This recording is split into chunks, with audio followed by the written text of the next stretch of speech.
Good afternoon. Good afternoon. I'd like to at this time call the Nash County Board of Commissioners meeting for January 18th to order. Just a couple of things I'd like to say up front. If you are in the room, we would very much like you to keep your mask on while you're in the room. That is our protocol for COVID. If you're willing to do that, it'd be greatly appreciated. As we have speakers that come to the podium, we do clean the podium each time someone leaves in the commissioner's room. Matt up front here will be doing that. If you just pause a moment for him to do that cleaning with the ultraviolet light, we greatly appreciate that as well. And it is customary for the Nash County Board of Commissioners, and yes, I do take my mask off and I stay right here, but if I don't take it off, you all won't be able to understand me, I promise you, because my wife says I mumble real bad anyway, so it gets worse when you keep the mask on, so bear with me, but if I get up, I promise you I'll stick it back on. But it is customary for the Board of Commissioners to open each one of our meetings with a prayer by a city commissioner. And Can you check your mic? I have it. Is it not on?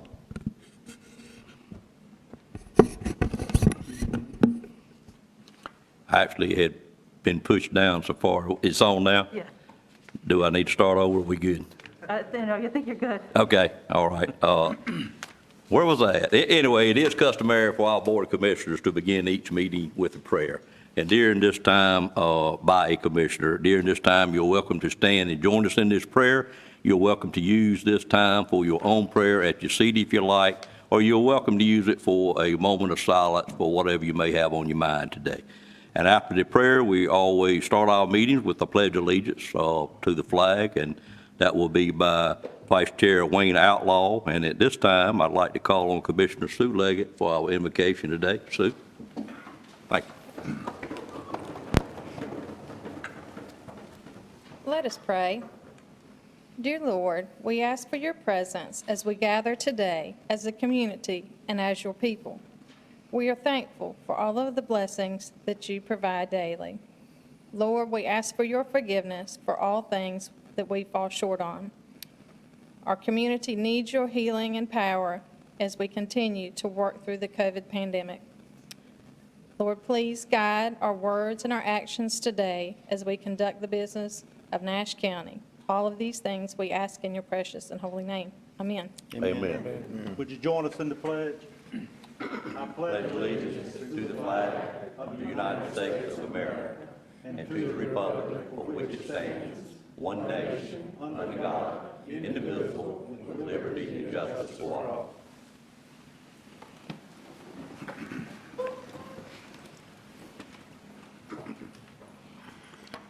Thank you, Commissioners. At this time, as we have found out in our reception, this is Mr. Lamb's last official Board of Commissioners meeting today, and we certainly hope he'll join us for future meetings as we move forward, and we may, due to historic knowledge, may have to call him back to join us at some point. But we would like to honor him by adopting a resolution about the service of Z. Lamb. And at this time, I'd like to call on Commissioner Wayne Outlaw. I did a poll of the board to see who thought the most of Mr. Lamb, and Mr. Outlaw won that poll handily, I think. So it's okay. I'm going to call on the vice chair to read the resolution, and then I'd like for all of us to step down front and make the presentation to Mr. Lamb. Mr. Outlaw? Well, I don't think it would be any secret for me to say that Z. Lamb is in my top 5. He's a great guy from day one. I knew he was going to do us a good job, and he has, and he's been a true and dear friend, and we're going to miss you. And on behalf of this board, I just want to thank you for all you have done in Nash County as county manager. I can say without doubt or without question that after 8 years, you are leaving Nash County in a much stronger position than you found it. No one could contest that fact. So thank you for all you've done for Nash County. And I know you're going to Kitty Hawk, but there'll be another day. And I look forward to seeing you down the road, and I wish you certainly much luck and success and favor from God in all endeavors that you take on. You're a good friend. It's now my privilege to read this resolution honoring the public service of Z.B. Lamb. Whereas Z.B. Lamb obtained his Bachelor of Arts degree in Political Science and History from Duke University in 1980 and attended Duke University for studies in public policy in 1985, and whereas Z attended the University of North Carolina School of Law and obtained his Juris Doctor degree in 1986. Z was admitted to the North Carolina State Bar and to practice in the United States District Court for the Eastern District of North Carolina in 1986, and whereas Z was elected as County Commissioner in Pasquotank County, North Carolina in 1988, and subsequently re-elected in 1992 and 1996. Z resigned from the Board of Commissioners in April 1997 after accepting employment in the office of the Lieutenant Governor in Raleigh, North Carolina. And whereas Z began his managerial career as the county manager of Bertie County, North Carolina in August 2000, and whereas Z next became the county manager of Chowan County, North Carolina in December 2011, and whereas Z became the county manager of Nash County, North Carolina in December 2013, and whereas during his tenure as manager of Nash County, Z has provided effective and skilled leadership to the county, the Board of Commissioners, and the citizens of Nash County, and whereas Z has been a tireless advocate for the employees of Nash County and has been instrumental in obtaining significant employee raises for county employees, and whereas Z's guidance and leadership in Nash County has resulted in an 8-year incremental increase in the tax collection rate, which has helped maintain a positive fund balance for the county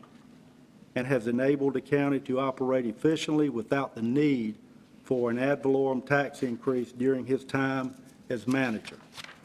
And whereas Z was instrumental in the county's decision to disengage from East Point and realign with Trillium Health Resources, thereby providing Nash County citizens with much improved mental health services.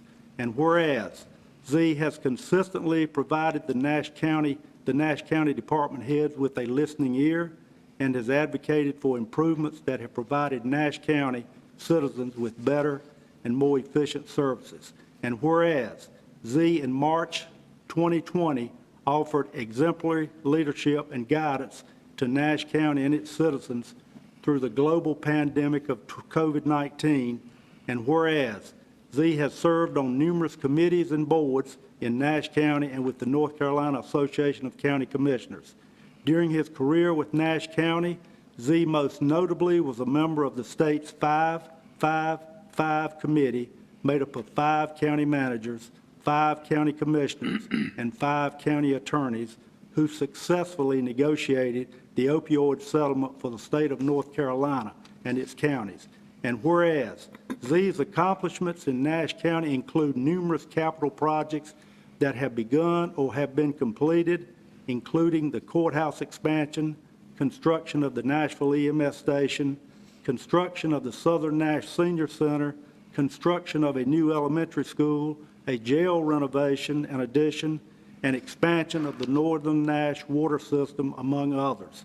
And whereas Z has also provided public service to the county by serving on the boards of the Rocky Mount Area Chamber of Commerce, Brownsville Memorial Library, and is president of the Rocky Mount Rotary Club. Now therefore be it resolved that the Nash County Board of Commissioners wishes to express its sincere gratitude and sincere appreciation for his 8 years of dedicated service and leadership to Nash County, adopted this 18th day of January 2022, signed by Chairman Robbie B. Davis and attested to by Janice Evans, clerk to the board. Thank you, Commissioner Outlaw. At this time, I'd entertain a motion to adopt the resolution. So moved. Moved by Second. Commissioner Outlaw, seconded by everybody, okay, by everybody. I will do it like that. And everybody's proud to do it, Z. Any questions on that motion? All in favor of that motion, let it be known by saying aye. Aye. Any opposed by a like sign. Resolution stands adopted, Mr. Lamb.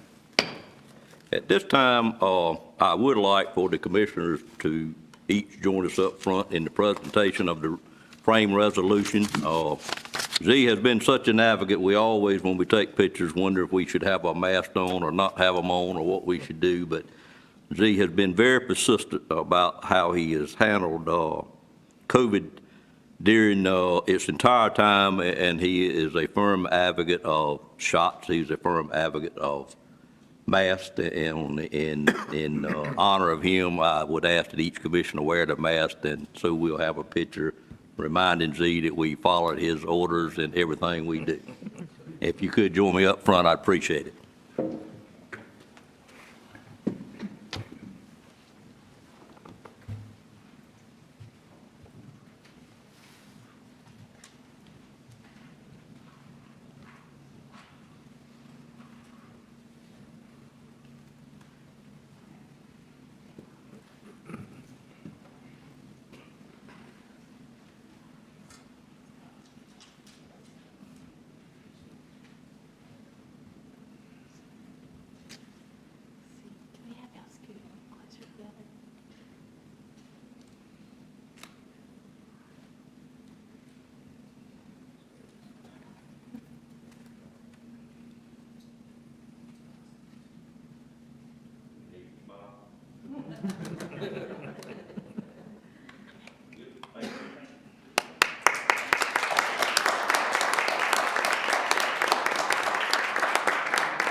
We're now on item number 5 on our agenda, and I will tell you, each second meeting of the month, it is customary for our board to have 2 presentations, one from an outside agency to make a presentation to the board, and one from an inside agency or a department to make a presentation to the board.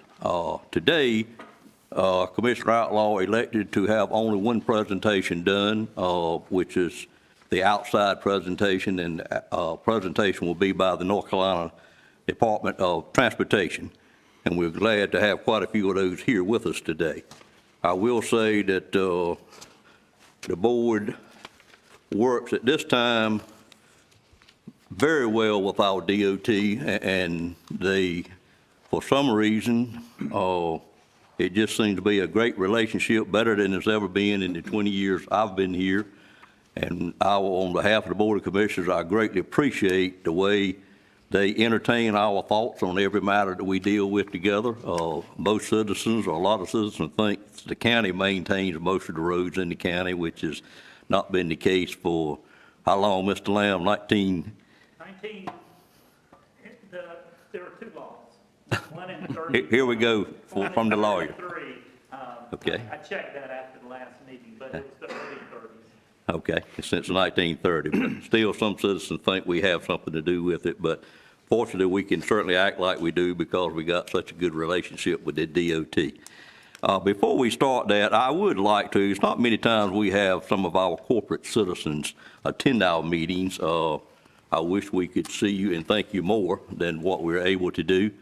And I just want to say, again, on behalf of the board, how much we appreciate all of our corporate citizens, and we have 3 of them with us today, and I just want to recognize them before we start this, if I may. First we have, and it's concentrated around Eastern Avenue and the project that DOT currently has going on out there. We have representatives from all four corners with us today of Eastern Avenue and Old Carriage Road.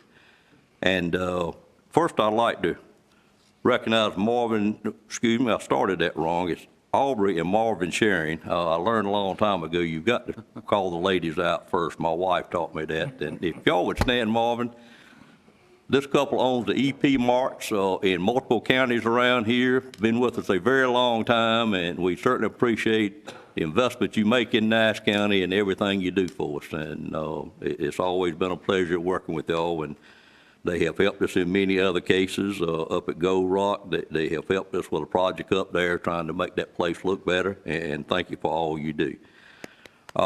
We have with us Zach Matthews from Tennessee, I think, with sheets. If you will stand up. Zach, I greatly appreciate it, and on behalf of the board again, we certainly appreciate it in Nash County. I got two competing entities here, but we've got them spread apart, so we're going to be okay. But Sheets came to us, came to Nash County. I had been seeing Sheets for a very long time in my travels. So I used to go to a lot of car shows up in the Pennsylvania area, and we'd run into them up and down the road. Always made a point to stop when we could. But if I'm not mistaken, Zach, we have 4 stores in Nash County now, I believe, and we appreciate those and hope you'll continue to look in real estate in Nash County. But thank you for being here today and all that your family business does for Nash County. I had a chance to meet some of them when we opened the Nashville store a number of years ago. I love that coffee. You love that coffee, okay. I agree with you. And then we have Mike Hancock with Hardee's / Body Oil. Mike, and you've got several people with you, I see. If you would not mind introducing those. I don't need to say anything about Hardee's. Hardee's, I do thank you for getting me out of the tobacco patch at 16 years old and giving me a job cooking hamburgers, and they were very good to me. They actually, at 18 years old, sent me to Myrtle Beach to run Hardee's units for the 3 months they were open back then. That was corporate Hardee's, but I don't know what they saw in me, but they were very trusting to send an 18-year-old to Myrtle Beach to be a manager at a Hardee's back then. But we thank you for all y'all have done, and I won't try to name what you've done for this community, but thank you for being here, and if you would introduce the people you have with you, Mr. Hancock. Will do. Thank you, Commissioner. Reggie Barnacastle, our Vice President of Restaurant Development, is with us and handles the construction and the other things that go along with that. Donna Batchelor is our Director of Property Management. She's been with us she started very young with us. Let's just go with that. Okay. You're a smart man. And so been with us a long time, and obviously a lot of respect, a lot of confidence in those guys. Just take a short moment. Please take all the time you like, sir. If we make it till Thursday, our company, Widen Enterprise, will be in business 60 years. How about that? That's great. Let's give them a hand for that.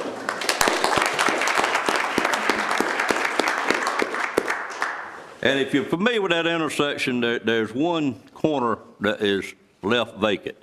And we're very pleased today to have the gentleman here that has the great opportunity of having that vacant corner. I've known Joe since probably elementary school. But Joe Bell, if you would stand up, he owns the one vacant corner, so he's probably one of the most popular corporate individuals in the world at this point in time. I hope you got many people that like to have that corner from you, Joe, and thank you for being here today. Thank you, Robert. Yes, sir. It is always a pleasure to see our corporate citizens here, and I apologize for us not saying thank you any more than we do, but we certainly want to thank you. The presentations are all handled by our Vice Chairman Wayne Outlaw, and at this time, I'd like to turn it over to Wayne to move forward with this presentation, if you're ready, sir. Thank you, Mr. Chairman. If I wouldn't be out of order, I'd also like to recognize President Lou Honeycutt from Nash Community College and Finance Director Adrian Covington. They have some interest in this project as well, so thank you for being here. Today, Ms. Kim Moore from the North Carolina Department of Transportation will be making our inside presentation. Prior to her presentation, after I complete the introduction, I would ask her to recognize other members of the department with us today.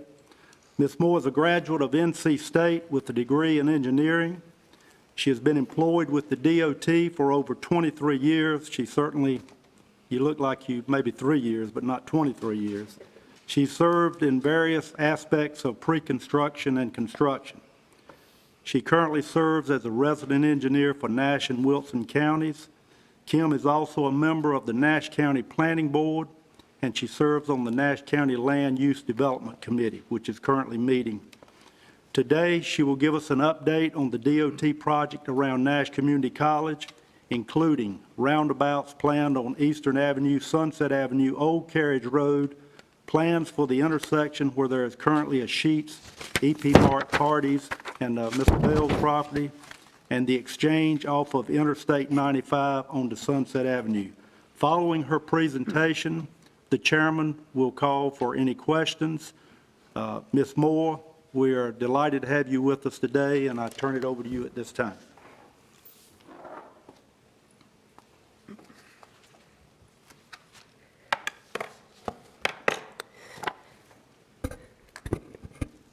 Thank you, Commissioners, and thank you, Chairman Davis, for having me here today. I've got, in addition to the presentation I'm going to do, I've got just a very short handout.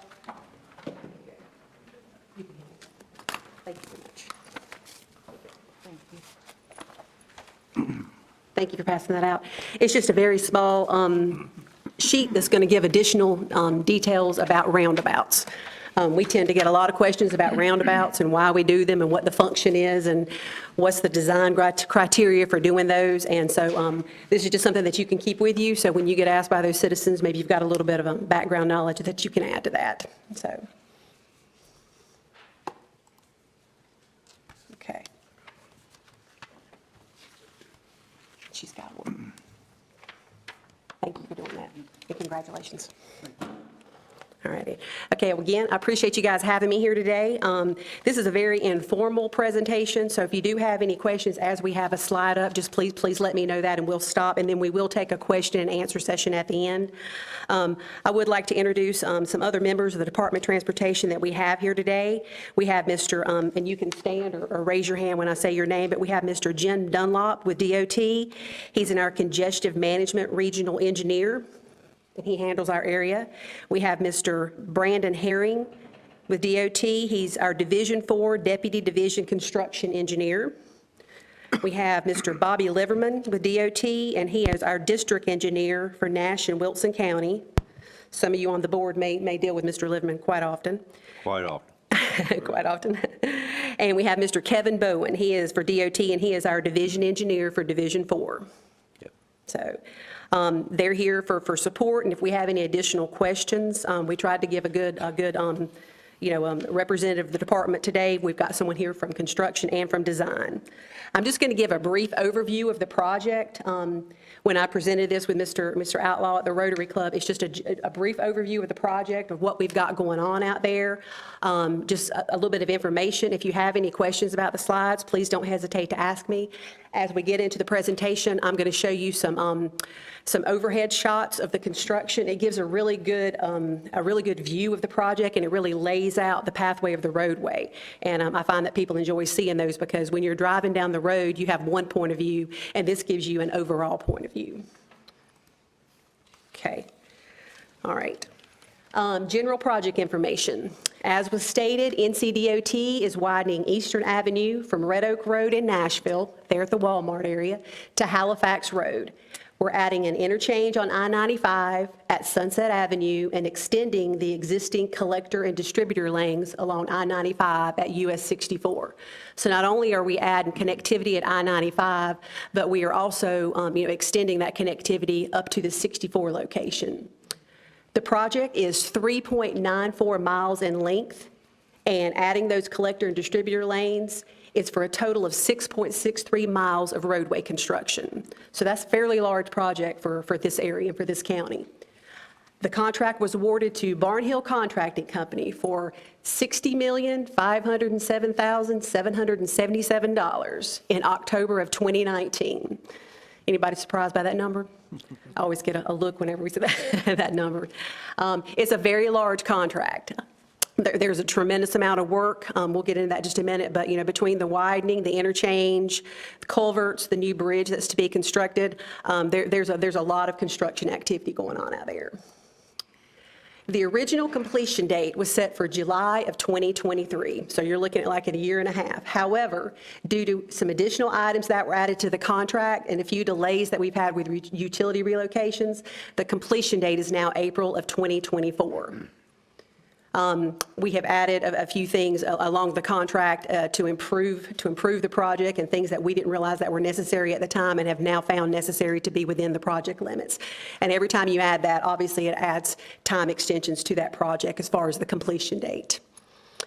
The project is currently 33.62% complete as of last month in December. The way that we base completion on our project is how much we paid the contractor.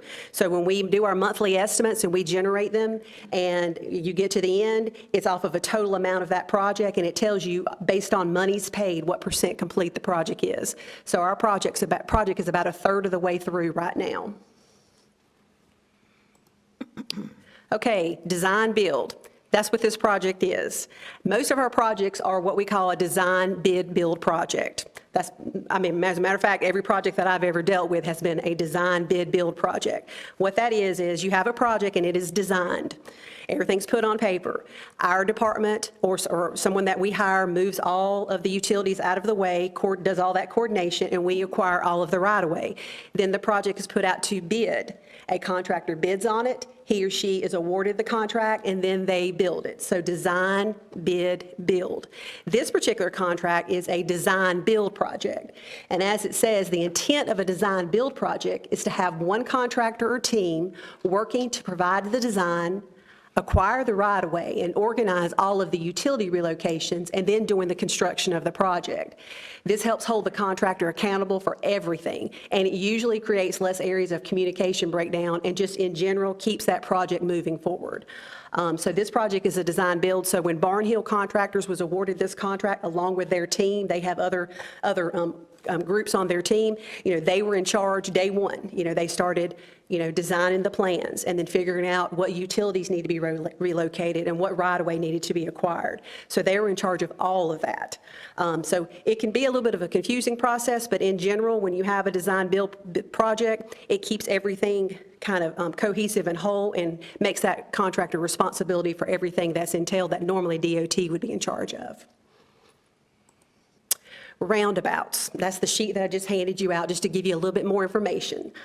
This project includes 7 roundabouts. I had somebody joke with me the other day. They said by the time they get from Nashville to Rocky Mount, they're going to be dizzy going through all the roundabouts. We have 7 roundabouts currently on the project. We're going to see those in the pictures that I'll show in just a minute. The current locations are at Regency Road, which is just up the hill from the Walmart, Camlar Road, which is across from the John Deere dealership. We have a roundabout at East Old Spring Hope Road. We have a roundabout at the entrance to Nash Community College. There's already an existing roundabout there, but this one will be modified and tied into the project. Then once you pass the intersection of Old Carriage Road, we have a roundabout going in at Arrow Road. And then we have 2 roundabouts going in at the interchange of I-95 location. And these roundabouts will be will help the connectivity as people are getting on and off of the I-95 location. So we've got one on the east end and one on the west end for the roundabouts there at the I-95 interchange. And all of these roundabouts will include lighting. We get a lot of questions about lighting on the roundabouts and about the safety of them. So all of these roundabouts will include lighting on them.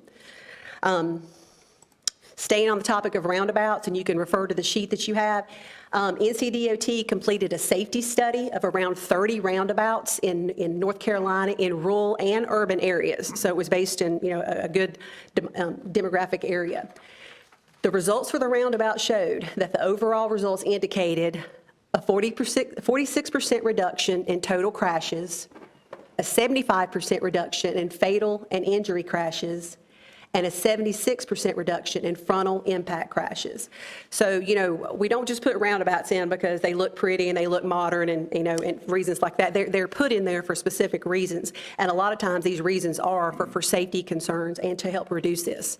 If you think about when you're driving down the road and you're going into a roundabout, the way the roadway is skewed, you're forced to pay attention. You're forced to slow down to go into that roundabout. You're forced to look left, and see if anything's coming. It kind of makes you aware of your surroundings. Whereas, if you just have an area where you have a stop sign or you have a traffic light, some people, for some reason, whatever that is, they don't pay attention to that and they run through them. And that's when you have those crashes. The 75% reduction in fatal and injury crashes alone is a good representative for having these roundabouts in these locations. Anybody have any questions about roundabouts or anything? Okay, I'll move on. The contractor, Barnhill Contracting, has broken the project into 2 sections, with the break being near Old Carriage Road. Currently, the construction work is focused in the first section up to Old Carriage Road and the area around I-95.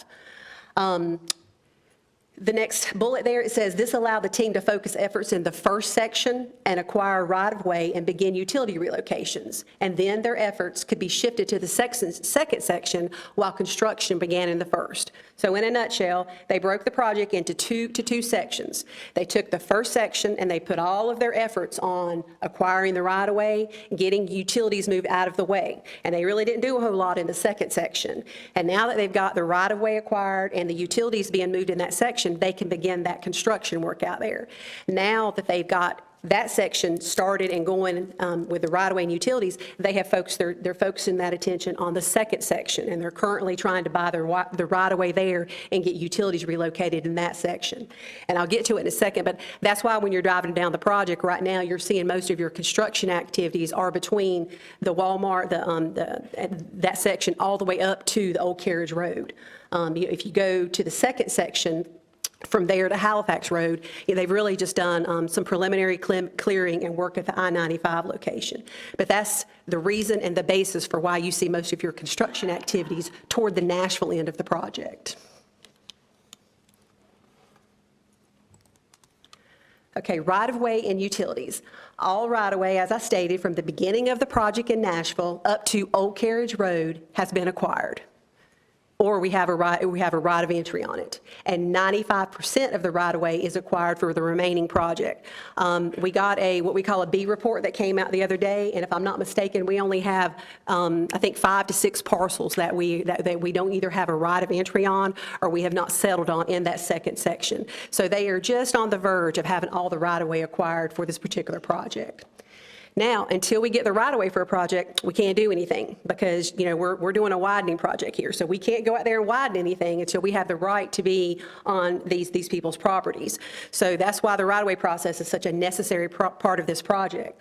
The next thing you have to do before you can start a lot of this construction is you got to move all the utilities. And you would not believe all the utilities that are located on this project.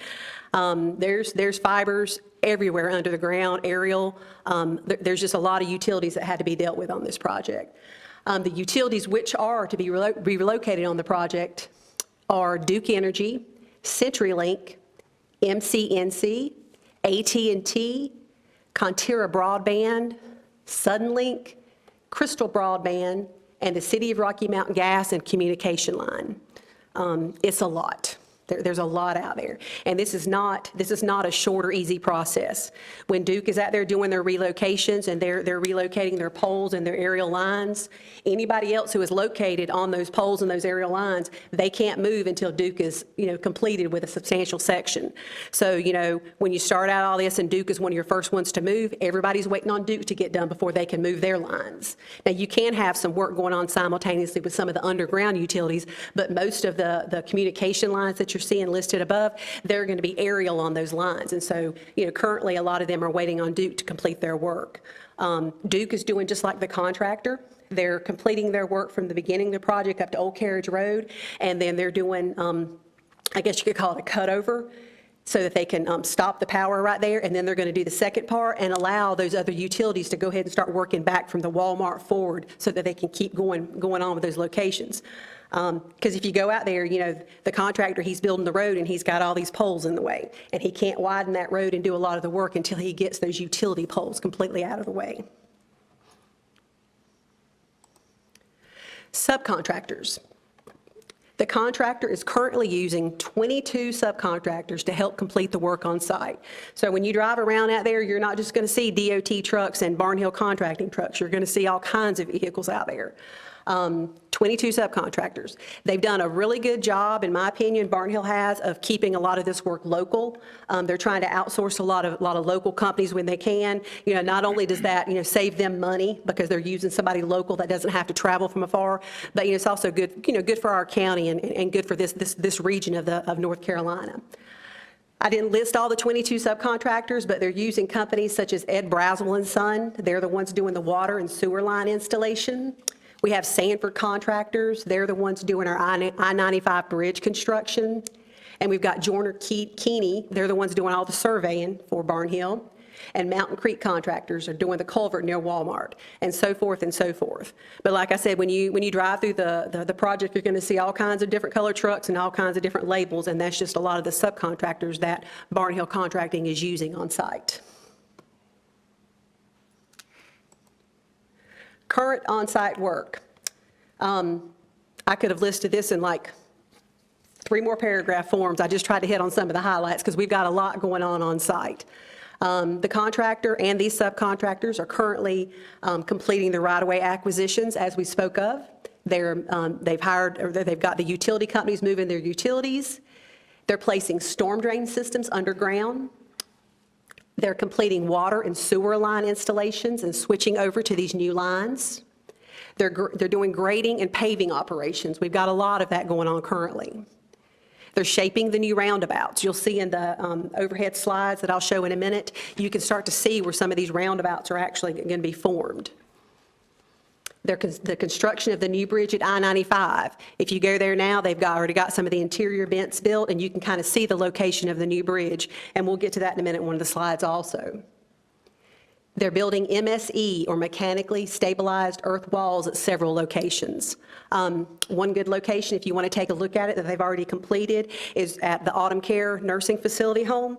We're widening the road so close to that facility, and we were trying to do the least amount of impacts to it, that we are installing an MSE wall there. You can go take a look at that if you want, because that particular structure is complete. They're building the new culvert near Walmart. Our contractor, Mountain Creek, is working out there diligently, and they've done a lot to that. That's a very large structure that's going, one of the largest that I've seen. And they're diligently working out there. And they're building the curbs and addressing erosion control issues. Erosion control issues, in the state of North Carolina, that is something that we take very seriously, and we are required to by law. But, addressing these erosion control issues is an ongoing thing, especially this time of year during the winter when you've got a lot of precipitation and things like that. So that's a daily thing that the contractor's doing on site, is addressing these erosion control issues. Now, there are always growing pains when doing large construction jobs. If I could, make a wish or snap my fingers and we can go from point A to point B and not have that little time in between when we're doing construction jobs, I guess it would be a good thing, but none of us are able to do that. We know that's not even a possibility. But there's growing pains, especially when doing large construction jobs like this. Our office has tried to be focused on maintaining a positive relationship with the citizens, especially any of those who are directly impacted by the project. This project gets right up into the front yards of some people and the front yards of a lot of businesses. So we're trying to maintain a good presence out there and a positive attitude. We currently have, on any given day, 4 to 5 DOT inspectors that are on site to help monitor the work and monitor the contractor and these subcontractors. And we all speak with members of the public daily. I go to the project site probably 3 to 4 times, a week, sometimes multiple times in a day. I have given out my personal cell phone number to an untelling amount of people out there, just to make people feel comfortable with being able to contact me directly if they need something. It's our goal.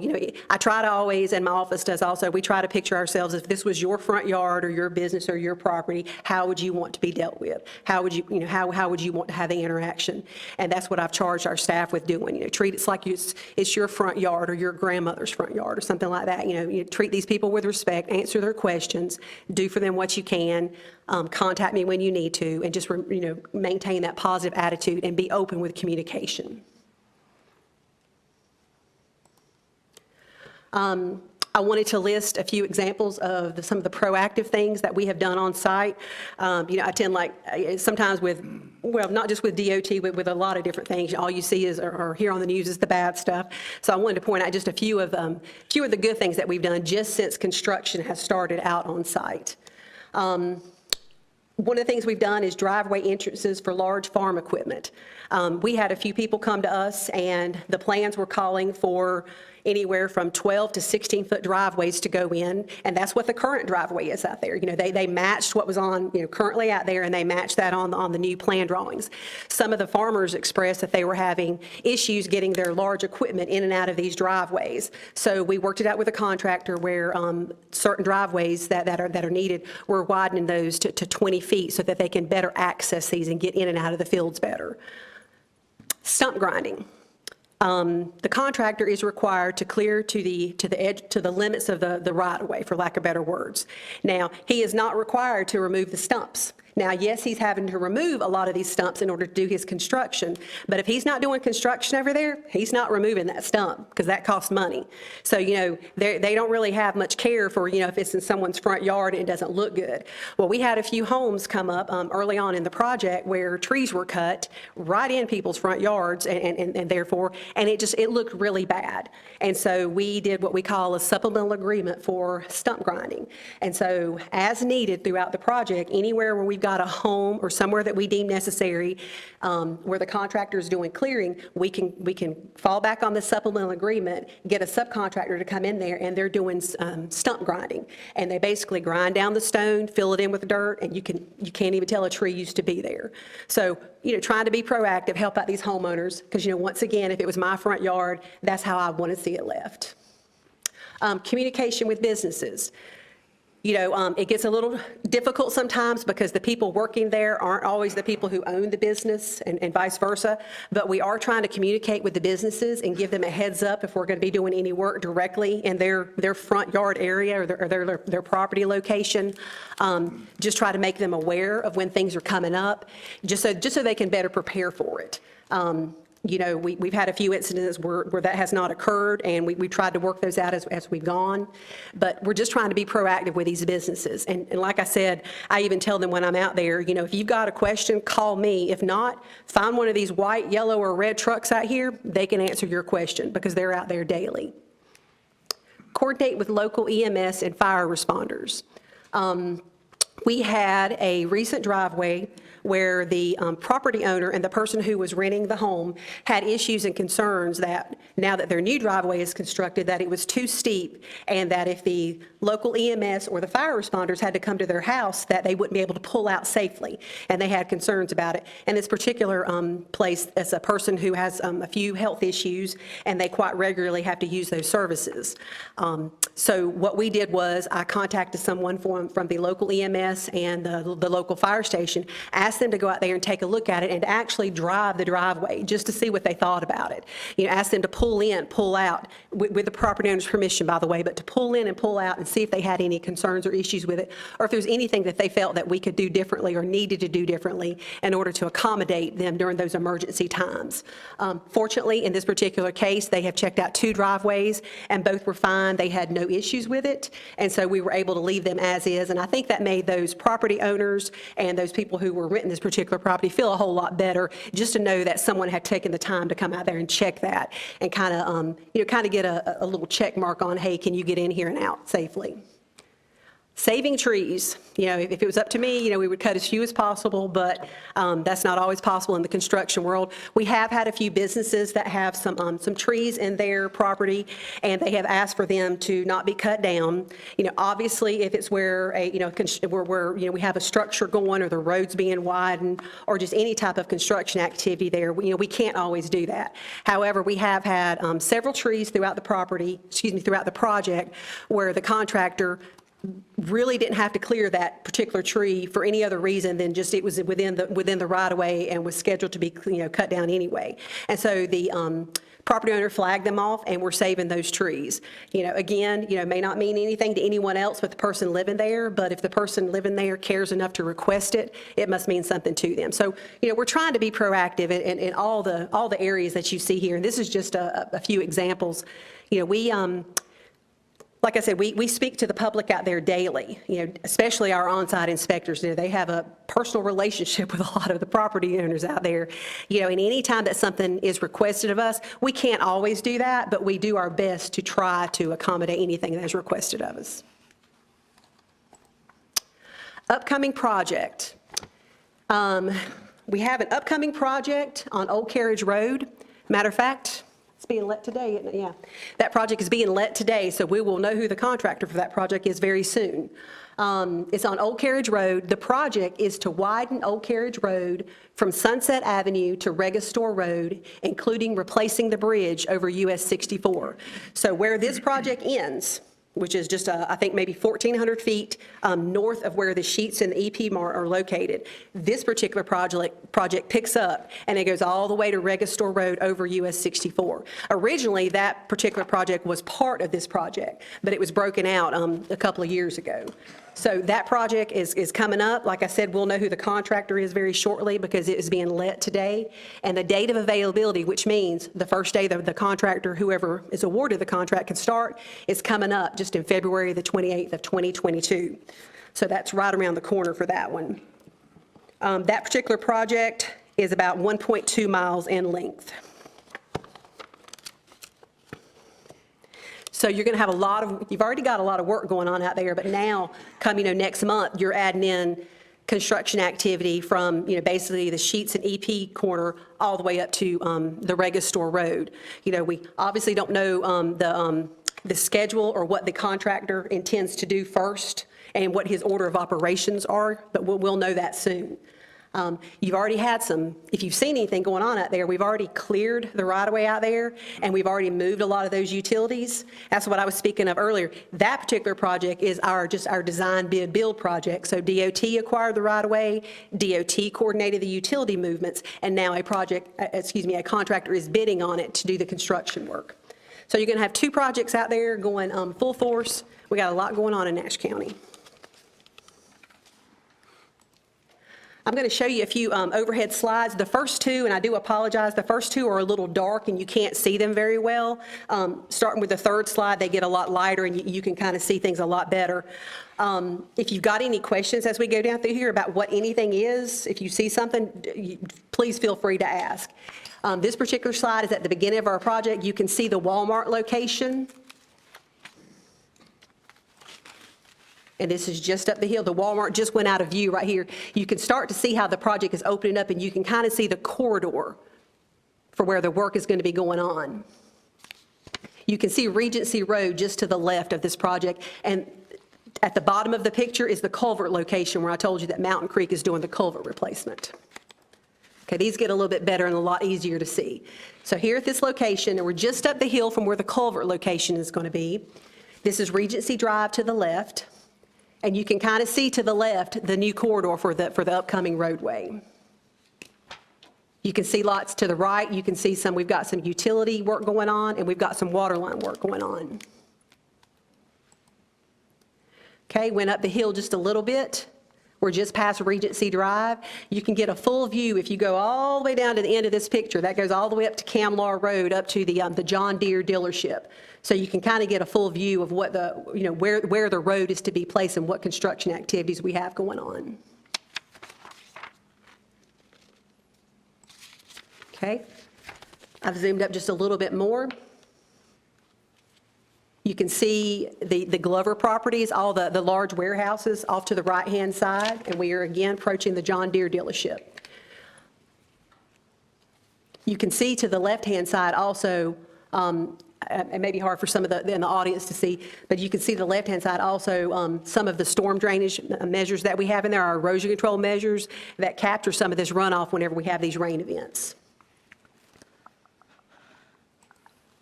Okay, on up the road. Now we are right at the John Deere dealership, and we are right at Camlaw Road. You can get a good overhead view of the new roundabout that's going in at Camlaw Road, and you can kind of see the placement of it. We didn't cut off connectivity for Camlaw Road during these construction activities. Traffic was shifted to the right so that we could construct this new roundabout location. The Camlaw Road never lost connection to the road there. They have a lot of traffic, a lot of large truck traffic also that goes in and out of there. Okay, that's another overhead shot. Okay, up a little bit more. Again, you can just see where we've done some paving out here on the roadway widening, and we're headed toward East Old Spring Hope Road from here is the location. Also, if you see to the left here, and I should have mentioned on an earlier screen too, if you see some activity going, you see the small dirt road to the left, and if I were to back up too, we had another one. We have a couple of bar pits that the contractor is using on site, and it's where they're getting a lot of their bar material and placing a lot of their waste material. So if you see construction activity going in and out, we get a lot of questions about, what are you guys building back here way off the road? And we're not necessarily building anything. It's where this contractor is getting a lot of his soil for this project. Okay, on up the road, and this is at the East Old Spring Hope Road, and we have a roundabout going in at this location also. If you see the kind of the red clay area, that's going to be the location of the new roundabout at this particular location, and just past that is Shell Castle Road on the left. So you can kind of get a feel for how the projects swing, and I'm not going to use east and west, I'm going to use left and right here so you can see it on the screen, but you can kind of get a feel for how the roadway kind of swings to the right a little bit to enter that roundabout, and then comes back in and kind of goes back over into the existing roadway area. Okay, this is zoomed up just a little bit. That's Shell Castle Road that is to the left. And you can see the alignment of the new road. The driveway that's there to the right, almost directly across from Shell Castle Road, that's the driveway in question that had the concerns about the EMS and the fire. And that's one of the driveways that we had them go out and check for connectivity to see if they had any issues with it. Okay. Went up just a little bit. This is Mr. Chappell, Mr. and Mrs. Chappell's property that you have here on the right. You can see how the existing road that has the traffic already on it is still flowing, and we have widened to the right-hand side, or to the south side there, encroached on Mr. Chappell's property. You can kind of see, the new pavement in there, but along the edge of the new pavement, if you see like the white line, that's where we've got the curb going in. Okay, I've gone up just a little bit. You can see the existing roundabout that is located at Nash Community College, and you can see where our additional 2 lanes are going to be tied into that roundabout. Again, the location of the roundabout is not changing. It's just going to be modified to accommodate 4 lanes instead of 2. Okay, I've shifted up just a little bit. Now we're at the intersection of Old Carriage Road. You can see the businesses that were discussed earlier. We don't really have a whole lot of work going on at that particular location right now. Other than we've got some clearing going on, some clearing and grubbing activity, and we've got some utility relocations going on right here. Just past that, again, not a whole lot of work. If you see any, I meant to point this out earlier, on the left-hand side where you can see, from what you're looking at, what it is silt fence, but where we've got silt fence and stuff going, and it kind of has little jut outs in the silt fence, we get a lot of questions about that. What that is that's for Duke Energy, when they have to put their guy lines to tie poles in. That's what a lot of those locations are. People get confused about what they are. They think they're like a driveway entrance or something else going on. But any of those little jut outs like that you see, 99% of them are for Duke Energy, for their guy lines, for their pole locations. Okay. headed on up, this is at Arrow Road, where we're going to have another roundabout going into place. I think this might be roundabout number 5. You can kind of see the general location of where the roundabout is going to be located. Heading on down toward I-95 from there. As you can see, some of the construction activity has kind of slowed down in these slides, and that's because, you know, the contractor focused on that first part first. Again, heading down.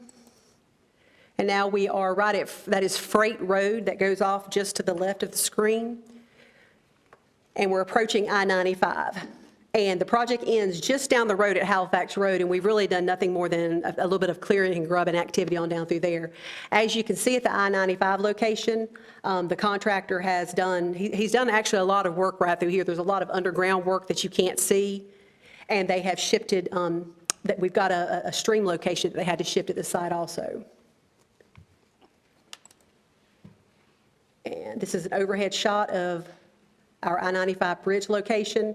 I know it's not zoomed in very much, but if you can barely see where the two large cranes are in the median of I-95, right behind the one orangish yellow crane there, you can kind of see where the contractors, Sanford, has started building the new bridge location. It is located just north of the existing structure. You could probably jump from the existing structure over to the new structure. You know, we wanted to keep traffic maintained on this roadway the whole time. This area is way too busy to try to shut that bridge down while you're building a new bridge. So traffic will be maintained at all times at this location while the construction of the new bridge is going on. And then traffic will be shifted.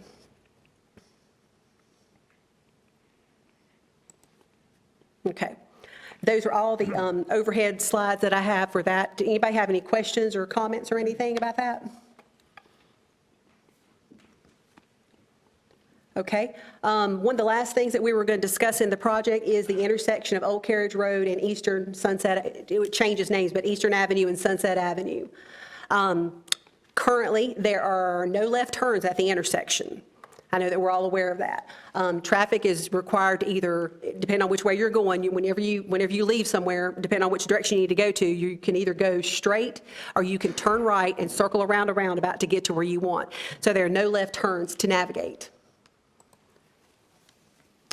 For this location, you know, we wanted to make sure that it was still usable and viable for fire and EMS vehicles. So if there is an emergency situation and fire and EMS vehicles are at the intersection, you know, they will, as they do at all, around Nash County and other places, you know, they will, with their sirens on and their lights on, they can still take those left turns there, so it will not impede them. We are not requiring, you know, local EMS and emergency vehicles to do the same movements that the general traffic will do. You know, if they're using the proper warning functions of their lights and sirens and stuff, they will be able to take lefts at this turn. So it's not anything that's blocked off to where, for these particular vehicles, a left turn can't be taken. Large farm equipment will still be able to navigate through the intersection, and it will not be affected by the height of the center curb placement. You know, this road has got 4 lanes, and it's got a center curb that divides it. You know, we had a question about how high is that curve, because what if I'm going down through there with you know, some large farm equipment? Will I be able to go over it? You know, this curb is not anything high, so there's nothing that is expected to impede anything for any kind of large farm equipment, and they will still be able to go up and down the roadway just as they can now. The roundabouts. You know, large trucks can easily go around these roundabouts. These roundabouts were designed for large trucks also. They weren't taken, you know, they weren't designed just for like your you know, small vehicles and local traffic. It was also designed for large trucks. So the roundabouts are all designed where large trucks can still get around these roundabouts if they need to. We have a lot of questions about that, about the maneuverability of getting back and forth to businesses, and will they be able to, you know, to be able to still function there? And they will. You know, DOT didn't want to impact the properties that we had at these locations. You know, the impacts that we could have had at these locations could have been quite substantial, you know, to the local community.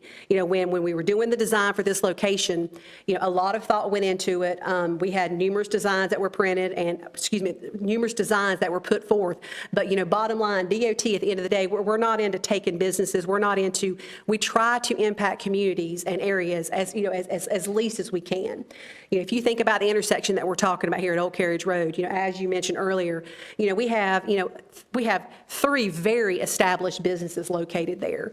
3 businesses that are used, all the time. I live not far from this intersection. I use this area all the time and frequent all 3 of these facilities. And then I know Mr. Bell has another property, and I'm sure at some point, more than likely there will be something put on that particular property. So, these particular 3 properties, it was our goal to not impact them as much as we could, and a lot was taken into account in that. One of the reasons that, there was no left turns put into place was there just physically was not enough room to put it in there and widen these locations. If we had included the left turns on these four quadrants at these intersections, you're looking at taking a business. It could have been, depending on how the final design could have been, we could have possibly had to have taken the EP Mart. We could have possibly had to have taken the Sheets. We could have possibly had to have taken the Sheets and the Hardys and a couple of the homes beside it. So, this was not something that was taken into lightly. We really put a lot of effort to this. And when we got to noticing that, businesses that could possibly be condemned and taken, for lack of better words, that was when we started shifting our design routes and saying, well, hey, what can we do in this area? How can we keep our connectivity and keep people moving through this area and not impact these businesses? So, the community emphasis was one of the things that we really focused on when we did this, because, people frequently, you never go by these locations and they're not just packed with business. And so it would have been a huge impact to that community in that area if we had done that. So again, community impacts was one of the main things that we looked at when we were doing this design. Also, believe it or not, when you have this particular function of no left turns where you're required to either go straight or right and go to the nearest roundabout, we ran studies on it, and it improved the overall time for the traffic that sits at each of these traffic lights by around approximately 30%. So, to put it in simple terms, if you think about approaching this light and you have to sit there and you have to wait at a red light, or you have to wait to get that left turn signal, and then you're X number of cars back and you may or may not make it and you may have to wait through another cycle or not, if you think about the time that it takes to do that, by this traffic moving and you can go up, take a right, go to the roundabout and come back, it actually increases your time that you're at that intersection by 30%. I know that's probably something hard to really wrap your brain around, but that's what came out when the studies that were done by our traffic congestion management department. It's kind of a similar concept that we have in Rocky Mount on US 301. We made a lot of changes through there, and we took out a lot of our left turn lanes in those particular locations. And yes, it is an adjustment period for everybody, myself included, because like I said, I live near this location. But once, our hopes are that once people adjust to it, they can get to where they need to get, and they realize that, hey, you don't really even have to add on any more time in order to get to the actual locations that you want to get to. I'm going to show you now, I'll give everybody a second just to take a look at it. This is the current design that we have for the intersection. In the top right-hand quadrant is the Sheets location. EP Mart is on the left. Mr. Bell's lot is on the bottom left, and the Hardy's location is on the bottom right. I'll give everybody a chance just to take a look at that. But this is the current design that we have for this location, and as you can see, there are no left turns. You've got 4 lanes that are headed east and west, and you've got 4 lanes that are heading to the north that will tie into the new project that I spoke of, and you've currently got, I guess it's 3 lanes that are heading south.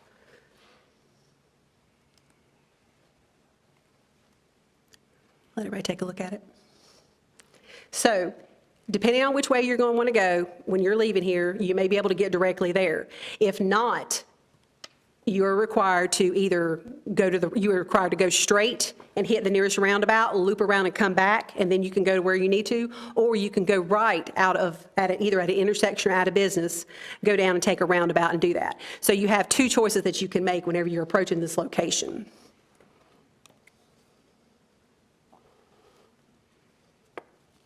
Okay, I'm going to go ahead if everybody's okay with that. Now, based on feedback that we've had and concerns that the community has brought up to us, DOT is in the process of designing an additional roundabout on the southern portion of Old Carriage Road at Morning Glory Way. If you can see this particular picture, it's north, south, east, west, just like it should be. If you go to the south, you can see where the red arrow is pointing, and that is Morning Glory Way. It's at one of the entrances to the subdivision there. DOT, like I said, after, feedback that we've had and concerns from the community, we're in the process of doing a roundabout design at this particular location.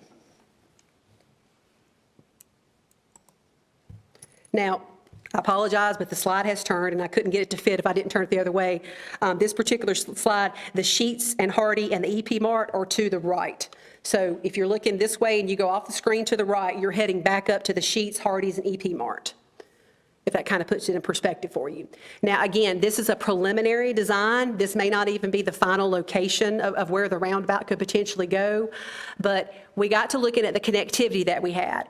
We have a roundabout. We currently in our design have a roundabout from the intersection to the north, to the east, and to the west, but we did not have one to the south. So depending on the movement that a car wanted to take and which way they were going, there were some movements that were going to require 2 turns of a roundabout. So after taking a further look at that, we're proposing to add this particular roundabout at Morning Glory Way to the southern end of the project. So now you're going to have a roundabout, a couple within 900 feet of the existing intersection that you can use for connectivity. So now this decreases all movements to one movement when you're trying to get somewhere. Does that make sense? I know that's kind of wordy and a little confusing. Going south on here, we will keep that at 2 lanes, and it will be a single roundabout. It's not going to be a double roundabout like we have at all the other locations. This roundabout, when the design is complete, it will be designed to minimize impacts to the nearby homes that you have. We don't want to go in here and try to fix one problem and create another. And one of the things that we definitely try not to do is try to do a take of someone's home. So you can see the 2 homes that are located at the entrance to Morning Glory Way, and it's our hopes that through this design that we are going to stay away from those homes. We're not going to impact them, and try to move the current design to the roundabout over to the western side. And again, preliminary design for this. This isn't anything in stone. We just got this a couple of weeks ago. This addition, again, allows drivers who wish to turn left to do only one movement now, and every direction has the same number of turns now.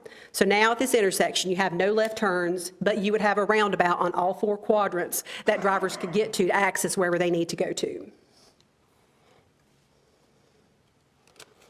It's our hopes also that this roundabout that would be placed down here on the southern end, that it could provide access opportunities for the parcel that it would be mostly impacting there. Does anybody have any questions about that?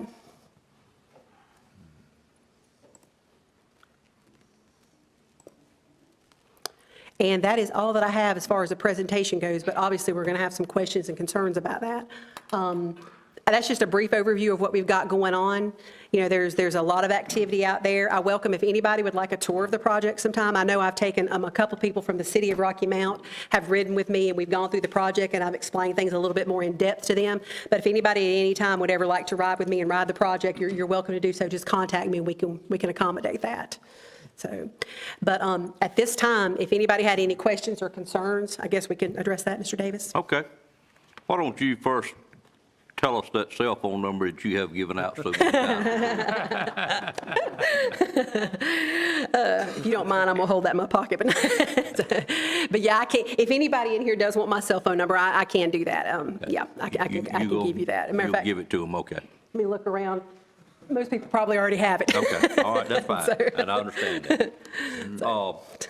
First thing I'm going to do is see if the board has any questions they'd like to ask directly. Why don't I reverse that, and we'll go last, since we got so many people from the public here today. But at this time, and the way I'm going to handle this, we've got some time left that we can certainly take the questions that you have. If it gets to be an hour or 2 hours from now, I may have to hone it down a little bit. But what I'd like to do is to ask the questions, let Kim, if you would answer them, Kim, or if you need to call on someone else, have that person to answer them. I won't attempt to do that, because you know your people much better than I do. And I would ask for the people that may have questions, I know some of these are, the right-of-ways haven't been purchased yet. Correct. And some of you may have attorneys involved. I don't know, and we don't need to know that. But just be protective of the fact that some of them are not resolved yet, and try not to get too in detail. I know we have one or two attorneys here that may be representing these people. I really don't know. But the questions, we did this simply because we were hearing so much about what we have now determined was a change when we got the final design. There was something very preliminary that we all saw that had left turns at this intersection, and now it doesn't have left turns at the intersection. And it was presented to the board at one point in time, along with all the roundabouts that we have, the 7 of them. And my focus that day, quite frankly, was trying to determine how we could help sell 7 roundabouts with what we determined with the one roundabout that's already out there. That was a pretty not well-received item that was added to Nash County, but we are getting used to them. And quite frankly, 2 or 3 of the citizens that wore me out so bad about that, or maybe some other board members have since told me that they now think it was the best thing to do. So we got a few that's not going to ever tell us that, but that's okay too. But I'll just open it up, and I think the best thing to do is just have you stand at your seat. I believe we can hear one another pretty well in here. Otherwise, it's going to take 3 times as long cleaning the podium each time, which is in our rules of operation. So any property owner that's along the strip that has a question, please raise your hand, and I'll call on you one at a time. Mr. Chairman, could I also, before You we can, move sir. on, just indicate, I missed one person I'd like to recognize in the audience, Paul Jaber, who is former chairman of the Nash Community College Board of Trustees, and he's currently chairman of the college's Buildings and Grounds Committee. So Correct. welcome you today, sir. Good to see you, Paul. All right, questions?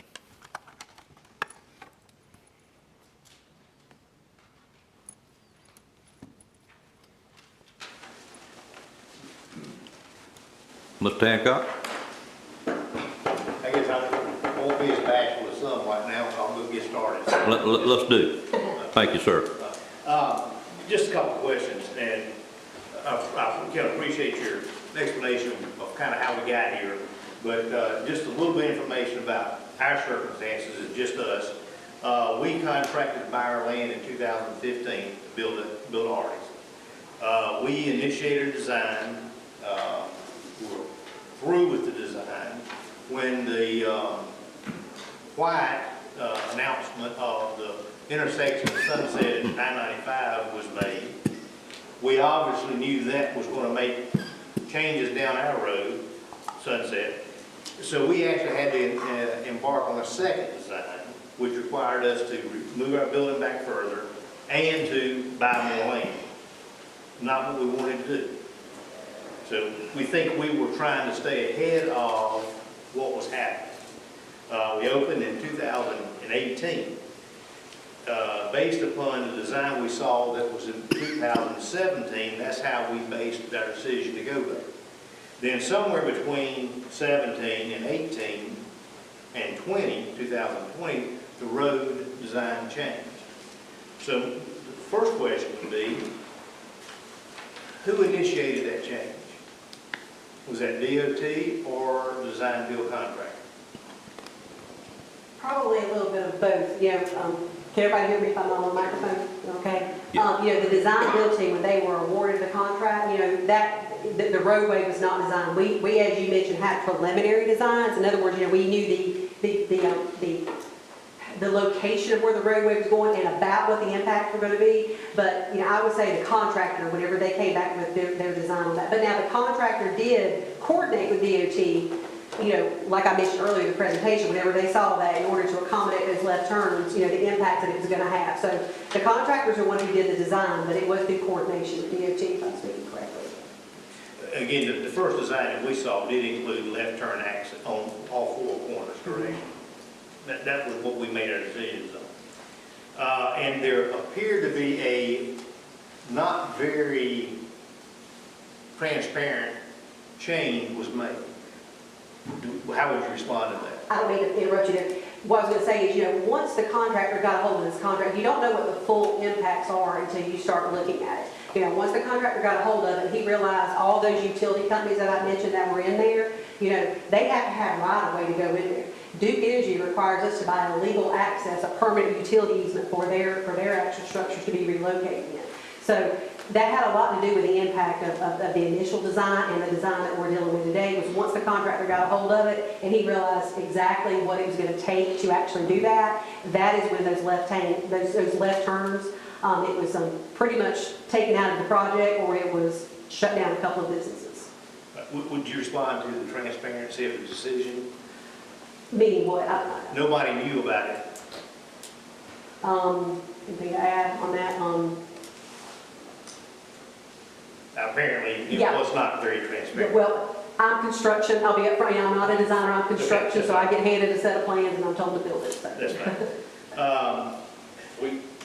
Is there anyone else with you that might could answer that? All I can, sorry, Kim, I didn't leave you stranded there.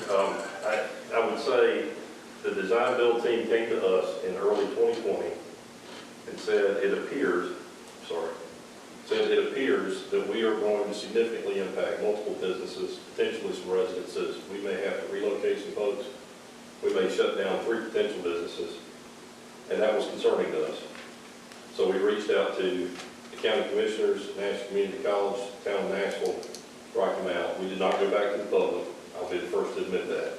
Was that a mistake, or in hindsight? In hindsight, potentially, we could have potentially done that. I think our thought process was, we decided to lessen the amount of right-of-way that we needed to take in this intersection, so we didn't think, and typically if we are reducing the amount of right-of-way that we are going to impact, we don't go back to the public necessarily. But obviously, we're using an unconventional design here. Perhaps that's something that we could have gone back to the public with.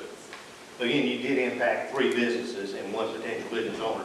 Without letting us know, that was my point of being. But we were doing that as well with the impact with the lifts. So the other part of that, just to elaborate on for Kim.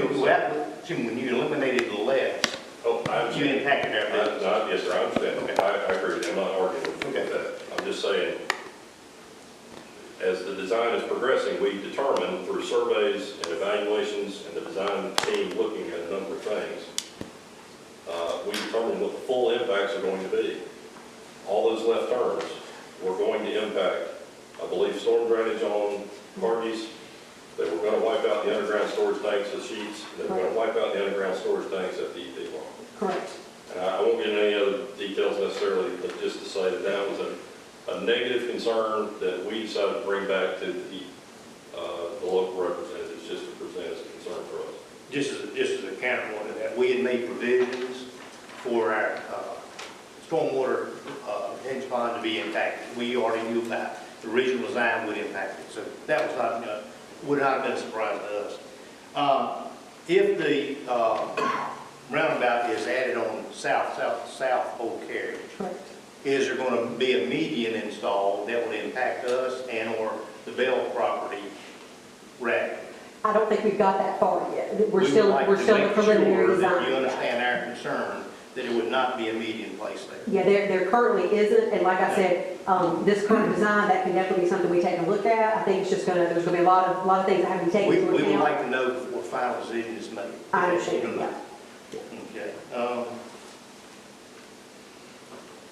Yeah, I don't mean to interrupt you, but the design that I showed earlier, that is literally the only plans that we have at the moment. We don't have any designs further than that. We want to make sure we don't make decisions or have an opinion based upon a preliminary design when there's a final project. I understand, that makes sense. Thank you very much. Thank you, Mike. And once we get the once it moves from a preliminary design on into a final design, we can provide that information to whoever needs to see it and kind of, let you guys know what's going on. But again, we just got a hold of this design about a week and a half ago, so. All right, are there other questions of people along this route? Mr. Chair? Yes, Steve, I've got a couple of questions for you. Well, I want to follow up with concerns Mike had. We met with DOT, several people about this early on.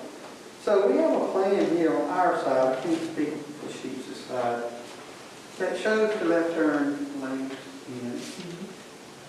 It's what we pretty much based our thoughts and beliefs on that was going to happen.